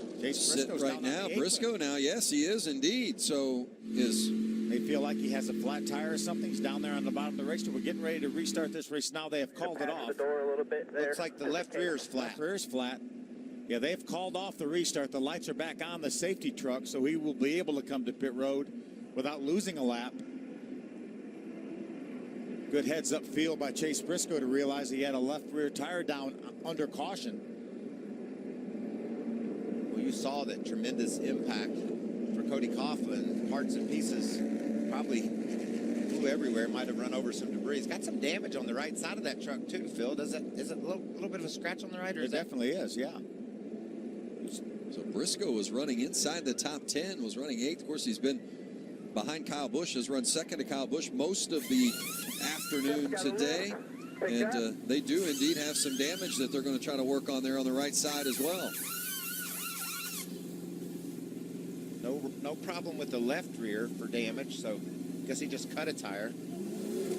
Yeah, as Vince said, there could have been some debris from Cody Coughlin's truck that he ran through. All right, let's go. Let's go. Well, the twists and turns that this race has taken all of a sudden. Well, we knew it was going to be a wild one. It reminds you so much of Daytona and Talladega with the big drafts and the pack racing and how intense each and every restart is, and that's exactly what it's turned into. Look who finds himself up there in the top 10. Bubba Wallace, bit of a rough start. Stuart Friesen is another truck that's a lot of fun to watch. He's inside the top 10. And so is Ben Rhodes. He's in 9th. Bubba, he's always, known to race like that. He's our friend. He will never do nothing to me, but when he's racing, he can lose his head. Yeah, it's important. I grew up racing with him. I know how he can be at times, and I'm starting to see a lot of our competitors out here out there racing. A lot of people taking unnecessary risks. Oh, yeah, and it's getting ready to get worse. Yeah, how many friends do you have? I mean, let's get right down to it. Yeah, you might have a friend on lap 1, lap 10, lap 20, but when it's getting down to it, friends are not going to come into play. Oh, Briscoe back to pit road. Yeah, So they're not going to restart this lap. The restart off again, and Briscoe has to come back down. They're giving one to go now. Service. So the issue is continuing with the 29. What's happening, Hermie? Left rear tire went flat, just riding around under caution, bad brake. And I asked crew chief Mike Hillman Jr. why the damage on the right side, and he just said from the tire being down and the truck bouncing up and off the racetrack, it really caused some of the flex on the right side of the vehicle that caused some of that right side damage. So the flat left rear tire promoted some of the damage on the right side of the truck. So they got lucky at one more caution lap to come down and make sure they had everything buttoned up on the right side on the 29. We've had a lot of caution laps, too, for those that, Cindric and Haley, guys that were needing maybe some extra caution laps to make sure they had enough fuel to get to the end. This plays right into their hand. Yeah, 12 and 13 laps for Austin Cindric and Justin Haley. So, as Doug Randolph said, they thought they were on the number before this caution, so they should be pretty secure right now. Always got to keep overtime in mind as well. I'm just hoping we can get to the end of this thing here. It's been a little chaotic here recently. That's Austin Cindric, 18 years old in the blue Ford, and the 18-year-old Justin Haley right alongside of him there on the front row to restart in the Chevrolet. A little damage to the right rear corner of the 99 truck of Bubba Wallace. That's where he made contact with Cody Coughlin. Also want to give a shout out to Stuart Friesen, who right now is going to restart this race in the 5th spot. But we talked about it earlier, Vince, how maybe even during qualifying, how that team set out a couple of races, and boy, what a turnaround it's been since they came back, including that runner-up finish at Eldora. Pace truck is off. Cindric and Haley on the front row, leading them back to green. Christopher Bell on the outside, row 2, giving Cindric a push to the front. A great push by Christopher Bell, and that opened up the outside, allowed Bubba Wallace to jump up in there on the outside of the 24 Haley. And that's the 16 of Ryan Truex right behind Wallace as the outside line moves. Look at that snarling pack. They're all over each other. Well, Justin Haley got that front row start, but he was on the inside line, and look, he drops back now to the 7th spot. And still stuck down on the inside. He has Matt Kraft in the 88 truck on his outside.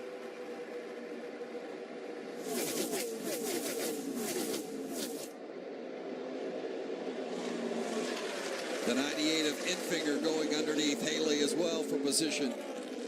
But Austin Cindric continues to hold the lead. Christopher Bell behind him in second. Stuart Friesen really dropped on that restart. Finds himself outside the top 10 after just a lap. Self in the 44, Young in the 02. Both these trucks on the lead lap still. Competing for a top 10 finish is their goal. 45 of TJ Bell as well. 25 to go. On the 19 of Cindric, Chris. Well, he's one of our drivers that definitely needs a win to make it into the playoffs. And we were talking about all these 4 different racetracks coming up, how different they were. And he said he felt good about all of them, but he definitely has Canadian Tire Motorsports Park, the road course circled. He's one driver who's raced there 4 different times. In fact, he won for the first time in the 2016 Mustang in the Continental Tire Sports Car Challenge. So that's a racetrack that he thinks he can get the win. But, man, he looks good today. He sure does. And how big that would be if he could get one before going to Canada. Have one in the bag and look for some more points. Christopher Bell's going to have to make a decision of how long he sits there behind that 19 truck, I think, Phil. Excuse me, he's really faster than Cindric as they enter the corners, and if he keeps waiting and waiting, he gives those other trucks a chance to jump on him as well. Yeah, how patient is Bubba Wallace going to be with Christopher Bell? They may be able, if they could jump by Austin, or certainly they may feel like they could drive away, maybe put a little bit of gap over those other trucks. Ryan Truex also hanging in there well. No surprise in the 4th spot. Matt Crafton in that neon yellow sitting there in 5th. He was our pole winner. He's been good in traffic today as well. Has led some laps early in the race. Remember when Kyle Busch was leading, and Briscoe was behind him pushing, they were able to open up a gap over the other competitors. So that was easy to stay content to ride there and push and see if you can make a move late. But now we've got the first, heck, the whole top 10 is in a line together. That tells you that Cindric isn't pulling the field along as fast as Busch was. And how much has this 19 truck and driver improved as the season's worn on? He had that great fourth place run at Kentucky. Amazing job at Pocono with all the adversity he went through to get a top 10 finish. That young man is just getting stronger and stronger, and Doug Randolph is doing a super job calling the shots.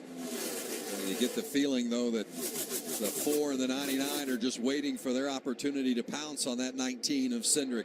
Meanwhile, Kyle Busch, who had those problems with the left front, he's up inside the top 10 now. He restarted 14th, up now to the 9th position. Trying to make his way underneath the 27 of Ben Rhodes. I know Chase Briscoe would love to hang on to the rear tailgate of that 51 of Kyle Busch. Not able to clear Justin Haley that time.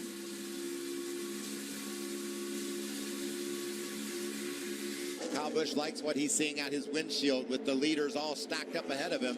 Maybe he can pick them off one at a time. Kaz Grala, that's the 21 of Johnny Sauter inside. Sauter went a lap down early because of an issue, has come back, got the free pass, now in the 12th spot. It just doesn't seem like Johnny Sauter's truck has been as good since he had that flat tire. He was running up front, running with a lead pack, and has just not been as good since he had to change that flat tire. Went a lap down, got the free pass, got it back, but it hasn't been quite as strong. Austin Cindric continues to lead in that 19 truck. You know, Cindric had led only 7 laps his entire career entering today. He's led 14 this afternoon. Whoa, Ryan Truex squeezes up in front of Bubba Wallace, grabs that spot. Matt Crafton's going to try to do the same. Bubba's not giving up, though. Wow, I don't know if there was enough room to get up in front of Bubba. And that's probably what Bubba was saying. I gave you a break. Bubba was saying it with his bumper, Vince. So don't be crowding in on me. Austin Cindric crosses the line, and we've reached our Camping World 20 to go. Well, we know Noah Gragson really took advantage of Ryan Truex getting up in line, had lost his momentum, but he's not going to be able to clear him. Ryan Truex is going to fight back on the outside. Whoa, Ben Rhodes really high off the corner, losing some momentum. And all this is doing is bringing Kyle Busch right back into this battle. Matt Crafton trying to get past Wallace. Now slips back a position or two. Boy, you get out of that air, and it changes the way your truck handles. You see Crafton waving. Come on, baby. Window. What's he saying there? He's saying, push me. Let's go nose to tail and not side by side. We'll gain on these leaders. Yeah, Matt Crafton was not able to do anything by himself. He's going to need some help, but Noah Gragson goes way wide, Hermie. Phil, this has been a good comeback for the 18 of Noah Gragson. He has to win. We documented at the very beginning of this race, he made some bad moves on a restart, dropped from 5th all the way outside of the top 10. He's battled his way back and has tried to be patient. And he's actually taking advantage of some moves that some of his competitors have made, dropping to the bottom of the racetrack.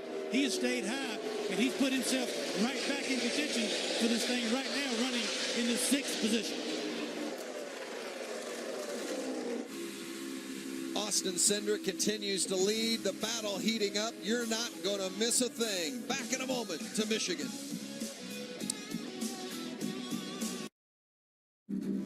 Every lap timed to 100th of a second. Every gallon measured down to the last drop. Every tire holding till its last tread. Each moment building with pressure. But no matter the precision put into a car or a race, the path to victory is through total chaos.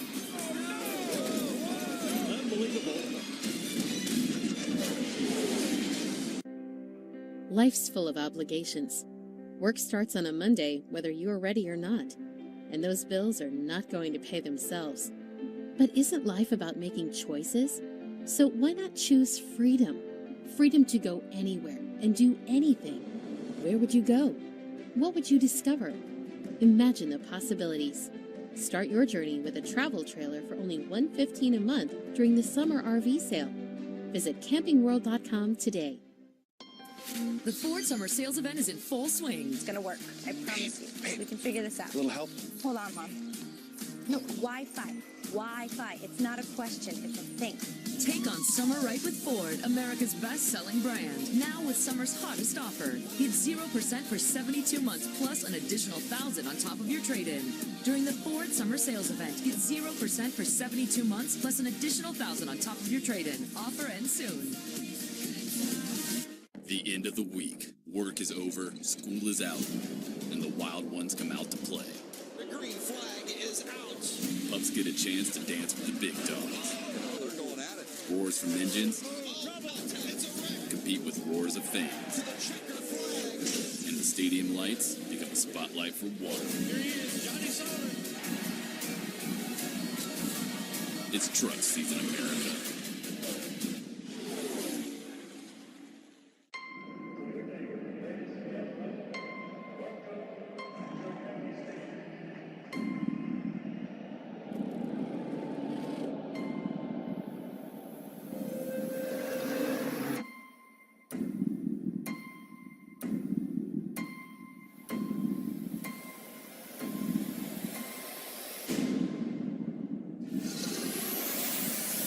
Red Sox, Yankees, today on FS1. Great battle at the front of the pack. Welcome back to the LTI Printing 200, the NASCAR Camping World Truck Series from Michigan International Speedway. Austin Cindric leads in that 19 truck for Brad Keselowski Racing. The Kyle Busch Motorsports machine of Christopher Bell in the 4 sits second, and he's getting some pressure. Chris Neville. Yeah, Christopher Bell really just trying to do anything he can, saying that Cindric's truck is just a little bit quicker in the center of the corner, and saying, I'm going to need some help if I can do anything. I need to wait on these guys behind him. The team's saying, be patient. Hopefully those guys can come up and help you out. The team also told him, hit the blue switch on the back straightaway. Phil, is that an alternator switch? Yeah, I would say so, Chris. Meanwhile, Kyle Busch continues to move up the line. Kyle now approaching the top 5 and battling Ryan Truex for that 5th spot. He's been inside of Truex a couple of times, Vince, but just unable to complete the pass. These guys are going to need help, drafting help, in order to make moves around each other. You can see the ground that Kyle loses to Truex when he couldn't finish him off. That's his teammate Noah Gragson behind him. If he can get in position, get a little bit of momentum, get nowhere up close to him, that would certainly help. What an amazing job that young man Austin Cindric has done since we restarted this race. He's been flawless. Well, you hit on it. What about Pocono? Had a crash. Didn't get any laps on his truck. Battled to a top 10 finish. He's got it going on right now. This team does as well. Doug Randolph has put him out there in a position to win this race, and he's taken advantage of that opportunity. I'm not quite sure the front three don't wreck each other either. That's where we got to stay real smart, because, man, they really use the front bumpers. Yeah, took the words out of my mouth right there. Just be smart with these guys right here. You see how hard they're using the front bumpers. Didn't need the bumper that time. Christopher Bell got the move and got the draft and took it from Austin Cindric. Cindric is coming back on the inside.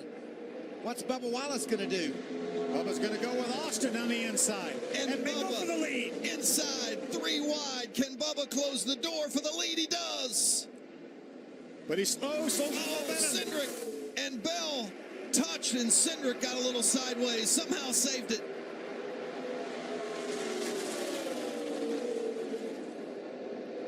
Look at all the momentum Matt Crafton lost there. 10 laps to go here at Michigan. Kyle gets to the outside of Truex, makes that work. Kyle's right behind Christopher Bell, one of his drivers. And Noah Gragson back there behind Matt Crafton. Here's Gragson. He's a part of this battle.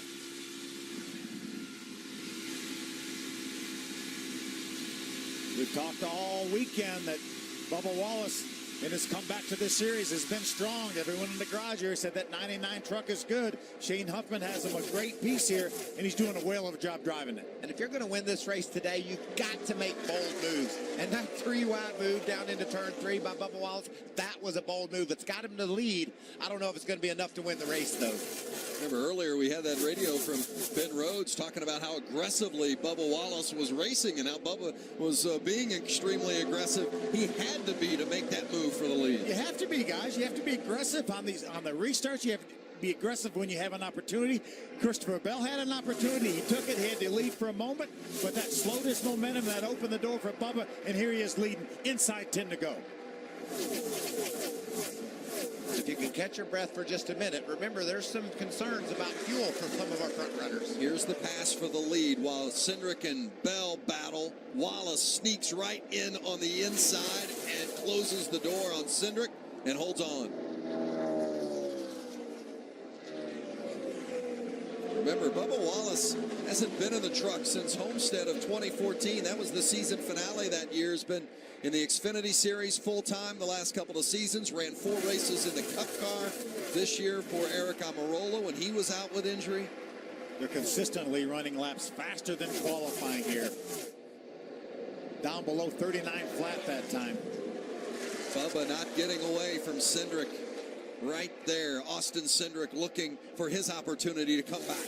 Just think about that for a second, Phil. Faster than qualified in heavy traffic with a truck that isn't handling as good as it was earlier in this run. The tires are hot. They're slipping and sliding. You can see Matt Crafton trying to make a move on Ryan Truex to the bottom. Yeah, Matt knows with 7 laps to go, he's not going to win the race from 5th. He has to make something happen. Get up there with that top 3 or 4.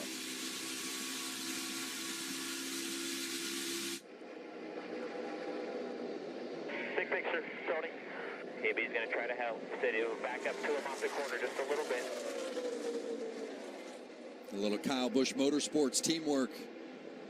Christopher Bell going to get a little bit of a push from team owner Kyle Busch. Keep an eye on that. If said Christopher back up to him a little bit, but you don't want to go backwards, do you? I mean, that's a hard one. Go backwards to go forward. Sometimes that's what you have to do when you're racing in the draft like this. You got to give up a little on one end to get it on the other.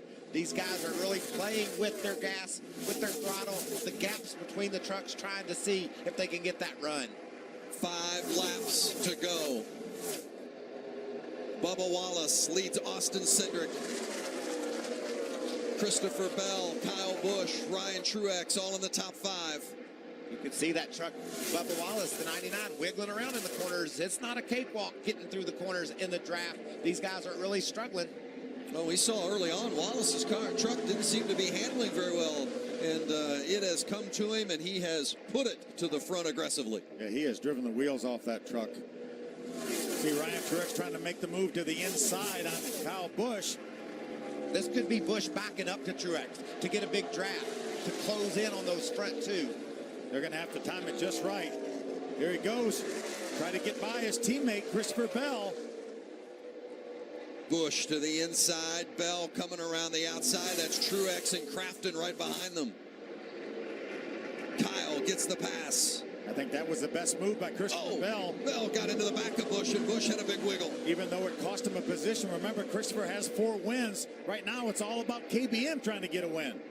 Kyle Busch now inside of Cindric, making the challenge. This would be for second.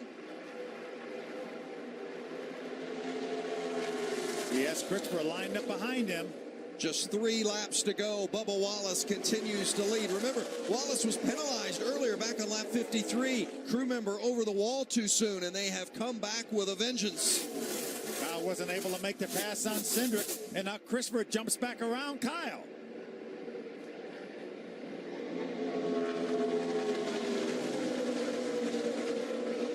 Look at Christopher Bell. Look into the bottom of the racetrack, trying to size up Cindric. Bubba Wallace just all over that rear view mirror, looking, making sure he understands exactly where those competitors are. Coming to 2 to go. 2 laps remaining. What a year it has been for Bubba Wallace. His Xfinity team shut down after just 12 starts this season. And now going for the lead again is Austin Cindric. Can he make it stick? Is he going to have any help from Christopher Bell? Cindric alongside of Wallace. Bell behind Wallace giving a push. Here comes Kyle Busch to the bottom. Wallace still out front, but barely. Cindric not giving up on the inside. Coming to 1 to go. The white flag out at Michigan. 2 miles left. Who's it going to be? There's no room up top for Austin. Cindric loses his positions, and Bell now goes to the inside of Wallace. Bubba's going to fight back on the outside. Bell got a little bit loose down there.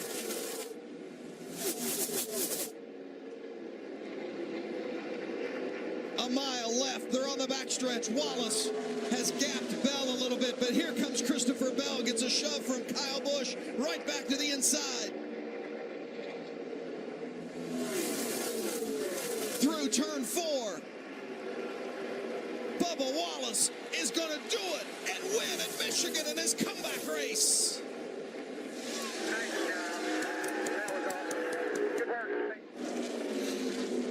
Wow. We said it would be a barn burner. Boy, it was. That's as good as it gets. Bubba Wallace driving, I guarantee you, 90% of the laps with his eyes in the rearview mirror, watching the competition and just using his instincts to get through the corners. And he held off those huge runs, both by Cindric and by Christopher Bell. What a finish and what a run. Not just from Bubba Wallace to get the win, but a great effort from Cindric. Christopher Bell was right there, Busch in the mix, and it was fantastic. I love the fact that Cindric went after it. He probably could have rode there and finished second, but he wanted to win. He went for it. It cost him a few positions, but I love the effort. He'll go to bed tonight saying, I gave it all I had. As will Christopher Bell. He was racing side by side with his truck owner, Kyle Busch, team owner, trying to get the win. What a great battle at the conclusion of this event. Look at the damage on that right rear of Bubba Wallace. It was full contact racing down the stretch. He was a bit of a maestro today, wasn't he? Indeed. What a year for Bubba. I mean, it has been the ups and the downs. As we were saying, the Xfinity team that he was running for shuts down 12 races into the season, sits out for a while, and then gets an opportunity to fill in for Eric Almirola for 4 races in the Cup schedule. And he comes back in his first race back in the truck and wins. What about this team? Second, third, and first in their last 3 races. Chris Neville was with the crew chief. And the crew chief, Shane Huffman, big smile on his face. Shane, talk about those emotions. You guys had that penalty early on, but then your driver had that amazing pass. Talk about those emotions. Yeah, we actually talked about the pass before the race. You know, trucks get too wide here. It gives you a good, it's almost like a push to pass from behind. And Bubba knew the deal, you know, and he played his cards right. I honestly thought we were a sitting duck with 2 KBM Tundras sitting behind us there, you know, with the big run. But, man, Bubba did an amazing job. You know, the kid needs to be in a Cup car. I mean, he's just that good, you know. Just want to thank Matt Miller, Doug Fuller, Martin McFarland, everybody at MDM Motorsports for giving us this opportunity. You know, just a huge day for us. I mean, we got 5 full-time employees on this deal, counting me, so really 4. But you know, just want to thank the good Lord, and just a good day. Tell my kids I love them, my wife. It's just pretty special. Congrats, well done. You can hear the emotion in the voice of Shane Huffman, and what a job he has done as crew chief. You mentioned how small the team is, but Bubba is the 7th different driver to pilot this 99 truck, and Huffman as the crew chief has been a maestro in handling this entire group. Yeah, and he used to drive himself, Vince, so he knows how hard this job is, and what a great job his driver did today. Bubba Wallace was perfect in getting that victory.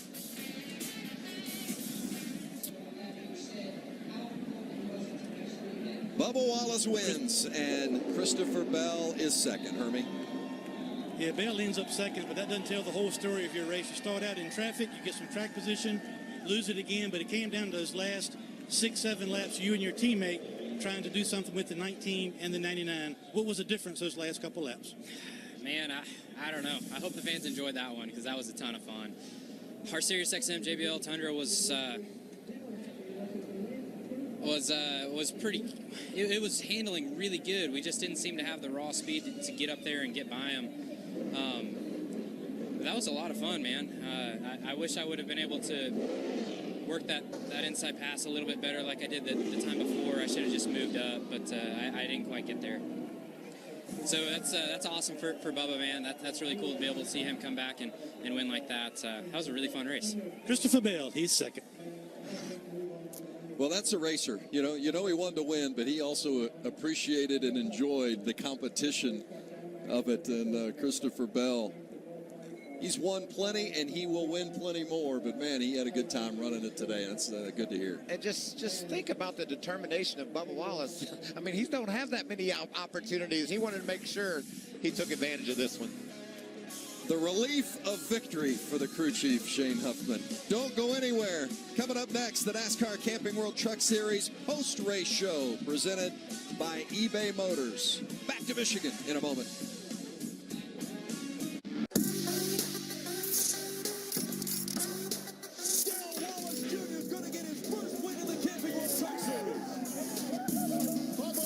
Picks up the victory in his first ever visit to the Gateway Motorsports Park. Darrell Wallace Jr. has put on a clinic at Eldora Speedway on dirt. Bubba wins at Eldora. Holy cow! Darrell Wallace Jr. is scored the win at the Martinsville Speedway. Darrell Wallace Jr. going to hang on and win at Homestead. Couldn't do it without these guys right here. These guys never gave up over 2 years and came home with 5 wins and a hell of a season.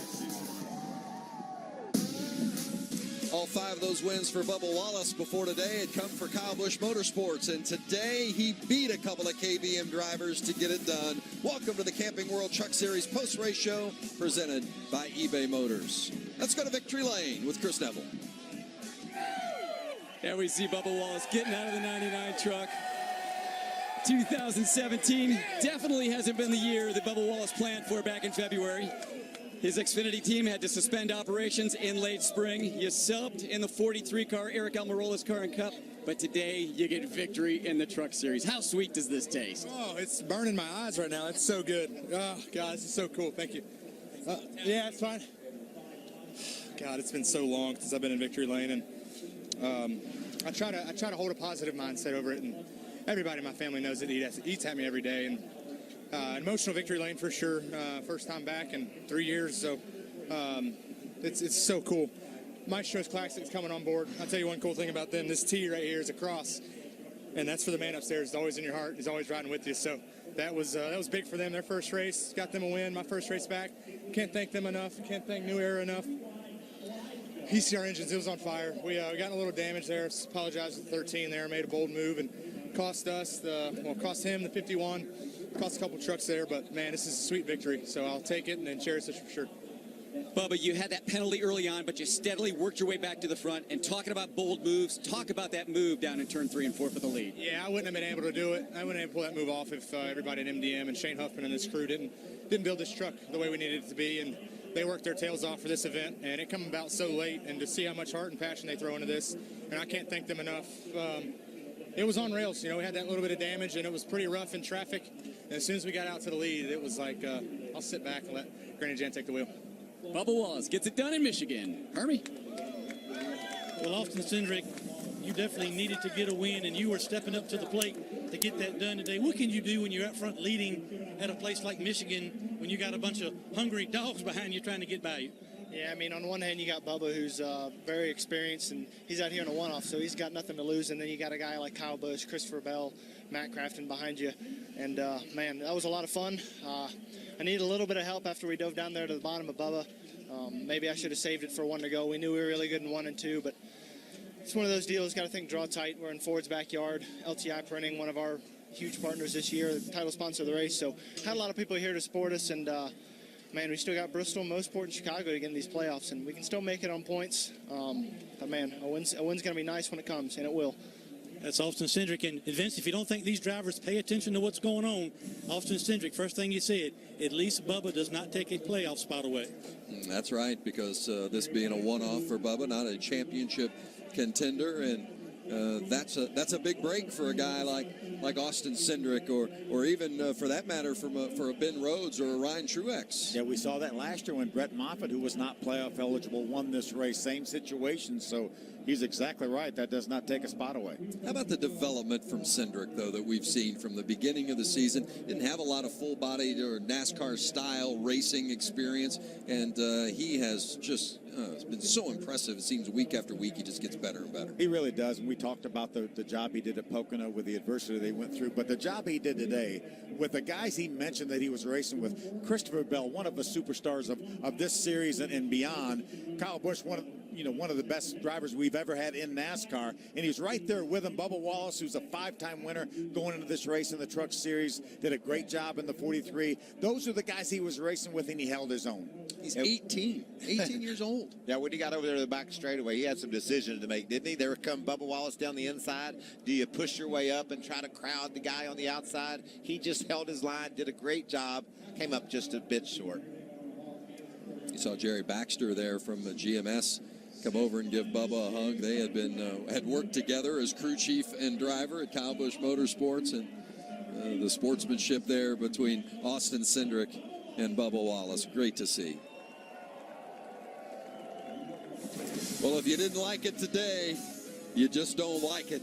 It was a terrific race and a great finish.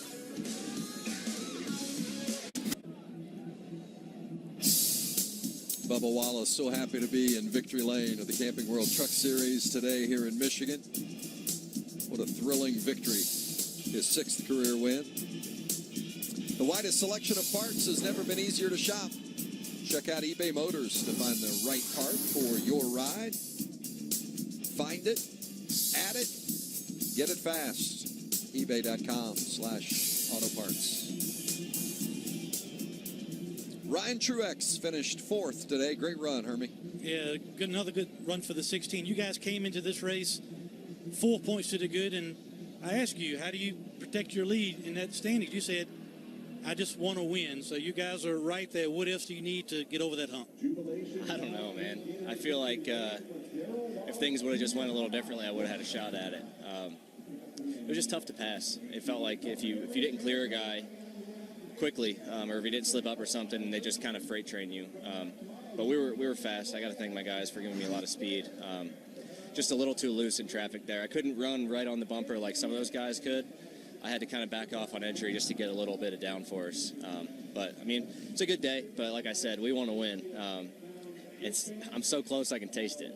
But we just need to find a little bit more speed and keep running like this. Eventually we'll get one. Our next race is Bristol Wednesday night under the lights at the half mile. Your thoughts on Bristol? I love it. I haven't run there with the VHT or whatever they call it. So I've always, since I started racing Bristol, we ran the top up against the wall. So I'm going to have to kind of relearn how to do it. But I hope the top comes in and we can put on a good race for the fans. That's Ryan Truex, another top 5. Chris? Yeah, Matt Crafton was one of the quickest yesterday in practice, and you put it on pole today. Led 10 laps, but boy, that draft, that pack racing, that was tough out there. How hard is it to stay committed? Oh, it's everything. The fastest way to just stay nose to tail. Had some huge runs right there at the end on some people. I got underneath the 99, got underneath the 16, and if you didn't have anybody to help you, they would have to slip up so bad for you to be able to get them cleared, and just didn't have quite the runs that I needed to be able to get them cleared. But I know if we could have got out in clean air, and we could have won this thing. But I mean, hats off to Bubba. Bubba did a good job. When he shot down there and put it 3 wide at the bottom, I followed him. He got the 19 real loose. The 19 turned sideways. I thought he was going to spin and come to the inside, and I burped it for just a second. I lost all my momentum, but all in all, Menard Soda Tundra was pretty fast today, so hopefully it's a good show for everybody. You got the win at Eldora. You're in a good spot for the champion, or going into the playoffs. 3 very different racetracks coming up. How do you feel about all of them? I look forward to, Bristol, a lot of fun. That's one place I finished second too many times there, and hopefully we can go pull up on top of that building. That's one of those places I really, really want to win at. And Mosport, we finished second there as well a couple of years ago, so hopefully we can go put this thing in victory lane soon. All right. Thanks, Matt. Yeah, job well done. Matt Crafton 6th. You know, it's interesting to hear Ryan Truex talk about so hungry to get a win. It was actually a very good day for Truex. They came in that 8th and final playoff position, 4 points to the good. Not only is he now 19 to the good, but he also jumped Ben Rhodes into that 7th spot, so a little extra pad. You know what I love about our race drivers? They're just like, I hope the fans enjoy that. I hope we can go to Bristol and do something good for the fans. Well, those boys didn't disappoint today. This was maybe the most fun race of the year for me. Just the intense action, knowing how hard it is to run these speeds in the draft with foreign tires, and yet looking in the mirror and battling side by side to get the victory lane. This was a great day. And you look at these playoff points here, and really the stage is really really come into play here. You see Chase Briscoe was 88 to the coming in. He had some good stage finishes, had a top 10, and he increased that lead here with only 3 to go. Yeah, and unfortunately, that is a tough blow for Grant Infinger in that 9th spot, who's now 14 points on the outside, Hermie. Yeah, Vincent, in 98, another one of these trucks that went to the back a couple times, lost your track position. You're about back for a top 10, but I saw you looking at the monitor, 14 points outside looking in. So how do you summarize this race and look forward to Bristol coming up on Wednesday night? Definitely looking forward to Bristol. Pretty much a disappointing day here in Michigan. We had a really good Champion Power Equipment Tundra yesterday, and just missed it a little bit today. It was pretty wicked the first half of the race, but Jeff Hensley, all our Thor Sport Racing guys made it way better. By the end of the race, we were decent, but yeah, just started off a little bit too far out there. But great perseverance by everybody, and we'll keep digging. 3 more races till the cutoff. And what was did the track change from practice yesterday to the race today, or would you assess your truck being balance-wise a little bit different than yesterday? I really don't know whether it's more track or more our truck, but she was a handful. That's all I can tell you. So, David Pepper did a good job spotting for me. We got in some pretty bad situations today, but able to manage the best we could. That's Grant Infinger. Top 10 today. He'll go to Bristol trying to get back inside that playoff cut line. Yeah, these are the 3 races he has to work with. Bristol on Wednesday, short turnaround, then the road course, and then the 1.5 miles at Chicagoland. I see so many twists and turns, not only literally with the Canadian Tire Motorsports Park, but in the points. Like you said, Phil, gaining stage points can be a real game changer for one of these guys. And then obviously, we saw today, there's so many potential winners in the field. This whole playoff picture is not going to be clear until we get to Chicago. You know, Matt Crafton finished 3rd in the first stage. He finished 4th in the second stage, and he finished 6th overall. He earned the most points of anybody today. Well, and you never know what's going to happen at Bristol, right? I mean, they're going to be beating and banging. Here's Matt Crafton, you mentioned. Congratulating Bubba Wallace, a popular winner here today at Michigan.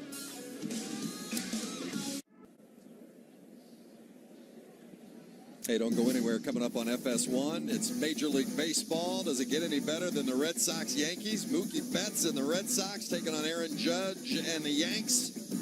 The pregame show coming up next after our coverage from here in Michigan. But I'll tell you what, they're going to have a steep hill to climb if they're going to be more exciting than what we had for them today. Bubba Wallace with the win here at Michigan. And Mike, with that damage, I mean... Yeah. You know, Vince, if you told me that truck won the race, I would say we weren't in Michigan. I mean, these trucks are very sensitive aerodynamically, and that's a tremendous amount of damage on a part of the truck that I thought was maybe the most sensitive on it. You can see here how much trouble there is back here on the back of the truck. I mean, that pipe's not supposed to be seen there. All the fender is bent in, and the rear bumper cover is gone, yet somehow he wheeled his way to victory lane. He wheeled it, W-H-E-L-E-D, and wheeled, W-I-L-L-E-D. He was on it, and that man right there is standing in victory lane. I don't think he could be happier or prouder right now of what he's accomplished on this Saturday afternoon. Good to be back in victory lane for sure for Bubba Wallace. Back downstairs to Chris. And Johnny Sauter finishes 18th today. Probably not the day you were hoping for. You had the puncture early on, and then you had another tire let go. Any idea what happened there? Well, the first one, I mean, I obviously haven't looked at the tires, but the first one was definitely we ran over something and put a hole in the tire. And then the second one, we just tore the casing off the outside of the edge of the tire, I guess. But, Goodyear's always done a great job on tires, so I'm not going to complain about that. I think it's just one of those freak days where things just didn't go our way. So I want to thank Carl Chevrolet and Carl Moyer and all the people over there in Iowa. I was proud to have him on the truck this week, and we just, there's just some days you can't control all the circumstances and things that happen, and we just got to keep digging hard and see what happens. Johnny, you're now 3rd in the points. We got 3 races to go before the playoff starts. What do you think this team needs to accomplish before the playoffs start? Well, I think it's the same for pretty much everybody in the garage. We need to win races, so that's the ultimate goal every week. I'm not really much of a points racer, never have, and you've got to put yourself in position to try to win races, and like we did last year down the stretch when it really counted, we were able to pull that off, and I'd like to see us poise ourselves to be able to do that again. Everybody at GMS is working hard, and today was just a bummer day, but we got some good racetracks coming up, and we'll get after it. Thanks, Johnny. Vince? You can hear the disappointment in Sauter's voice for finishing 18th today, the defending series champion. But we saw last year how quickly it turned, as he referenced, how quickly it turned in their favor, and they got the momentum and ran to the championship. Yeah, he peaked at the right time for sure. Johnny was really on it, and we know that team is capable. He was really good early on, and then he had the tire issue, and then had another tire issue, and that actually put him back outside the top 10. So we know that team's going to rebound, and it may be as soon as Wednesday. At Bristol, that's for sure. And I think that's encouraging for all the teams that are in the playoff picture, because they know how quickly it can turn in their favor. Kyle Busch, well, it looked like it was going to be his day today. He dominated early on, and of course here was a big incident involving Cody Coughlin that got a little bit of contact for Kyle Busch in that incident, and that caused some tire issues. And that's exactly what happened to Bubba Wallace's truck. He got together with Kyle Busch when they were in the middle of that crash involving Coughlin. Busch had to come to pit road, get some fender repair, had a flat tire, making sure there's no suspension damage. The team does a nice job, and he raced his way back into contention. Yep, Kyle ran it all the way back up to third place, and Hermie visited with him just a few moments ago. Well, Kyle Busch battled back. First of all, talk about the restart, that you got some damage, that you lost your track position. I have no idea what happened. I just know there was an idiot up there that doesn't know how to drive, and that's probably what caused it. So it's unfortunate for our truck. We had a really, really fast Textron off-road Tundra, and was hopefully being able to keep our track position there and race those guys. But it was hard to make any moves and try to pass and go for the win by yourself. You always had to have help. You always had to have somebody behind you or momentum behind you in order to pass the guy out front. So. And anytime you got to the guy that was out front, he could just side draft you so hard that, it really messed up your momentum and kind of scrambled things up there at the end. But I was trying to help the 4 as much as I could to get him up there. And he made a bold move into 1, just couldn't quite get him cleared. And almost got sucked around. And then off of 2, we just teamed up again, tried to get him back there one more time. And, just got the door shut on him in 3. So overall, just, good day, but frustrating in the same breath. It's Kyle Busch. Frustrating for Kyle, but joyous for that young man, Bubba Wallace, in victory lane. Love it. The kid's going to take our job. What is he doing down there? What a great day for him, too. A cool opportunity. Back in a moment. It's a quick turnaround for us in the Truck Series. Going to Bristol. Wednesday night, a little midweek racing, and it is a full day with practice beginning at 9 a.m. Wednesday morning. Final practice, qualifying, 4:45 in the afternoon, and then get things ready with the setup show at 8 o'clock, and then we'll go racing on Wednesday night at 8:30. Of course, not done yet here with the NASCAR weekend, including the NASCAR Xfinity Series running at Mid-Ohio later today, and then NASCAR Race Day Sunday at noon to get you ready for the Cup race. But wow, we told you at the beginning of the show today what an exciting race we anticipated, and it delivered in a big way. And what a great story, Bubba Wallace winning today. It certainly was, and I've been covering these races for a long time, and I'm telling you, that was one of the best races that I've ever seen at this racetrack in this series. It was so much fun to be a part of, and I love to see Bubba Wallace, a good guy, go to victory lane. How about race cars, trucks at Bristol at 9 o'clock in the morning on Wednesday? That's what I'm excited about. We're going to just turn around and go right back at it in Bristol, Tennessee. It's going to be fun, that's for sure. Congratulations to Bubba Wallace, Shane Huffman, and the entire 99 team. Winners today at Michigan. Coming up next, Major League Baseball on FS1 pregame.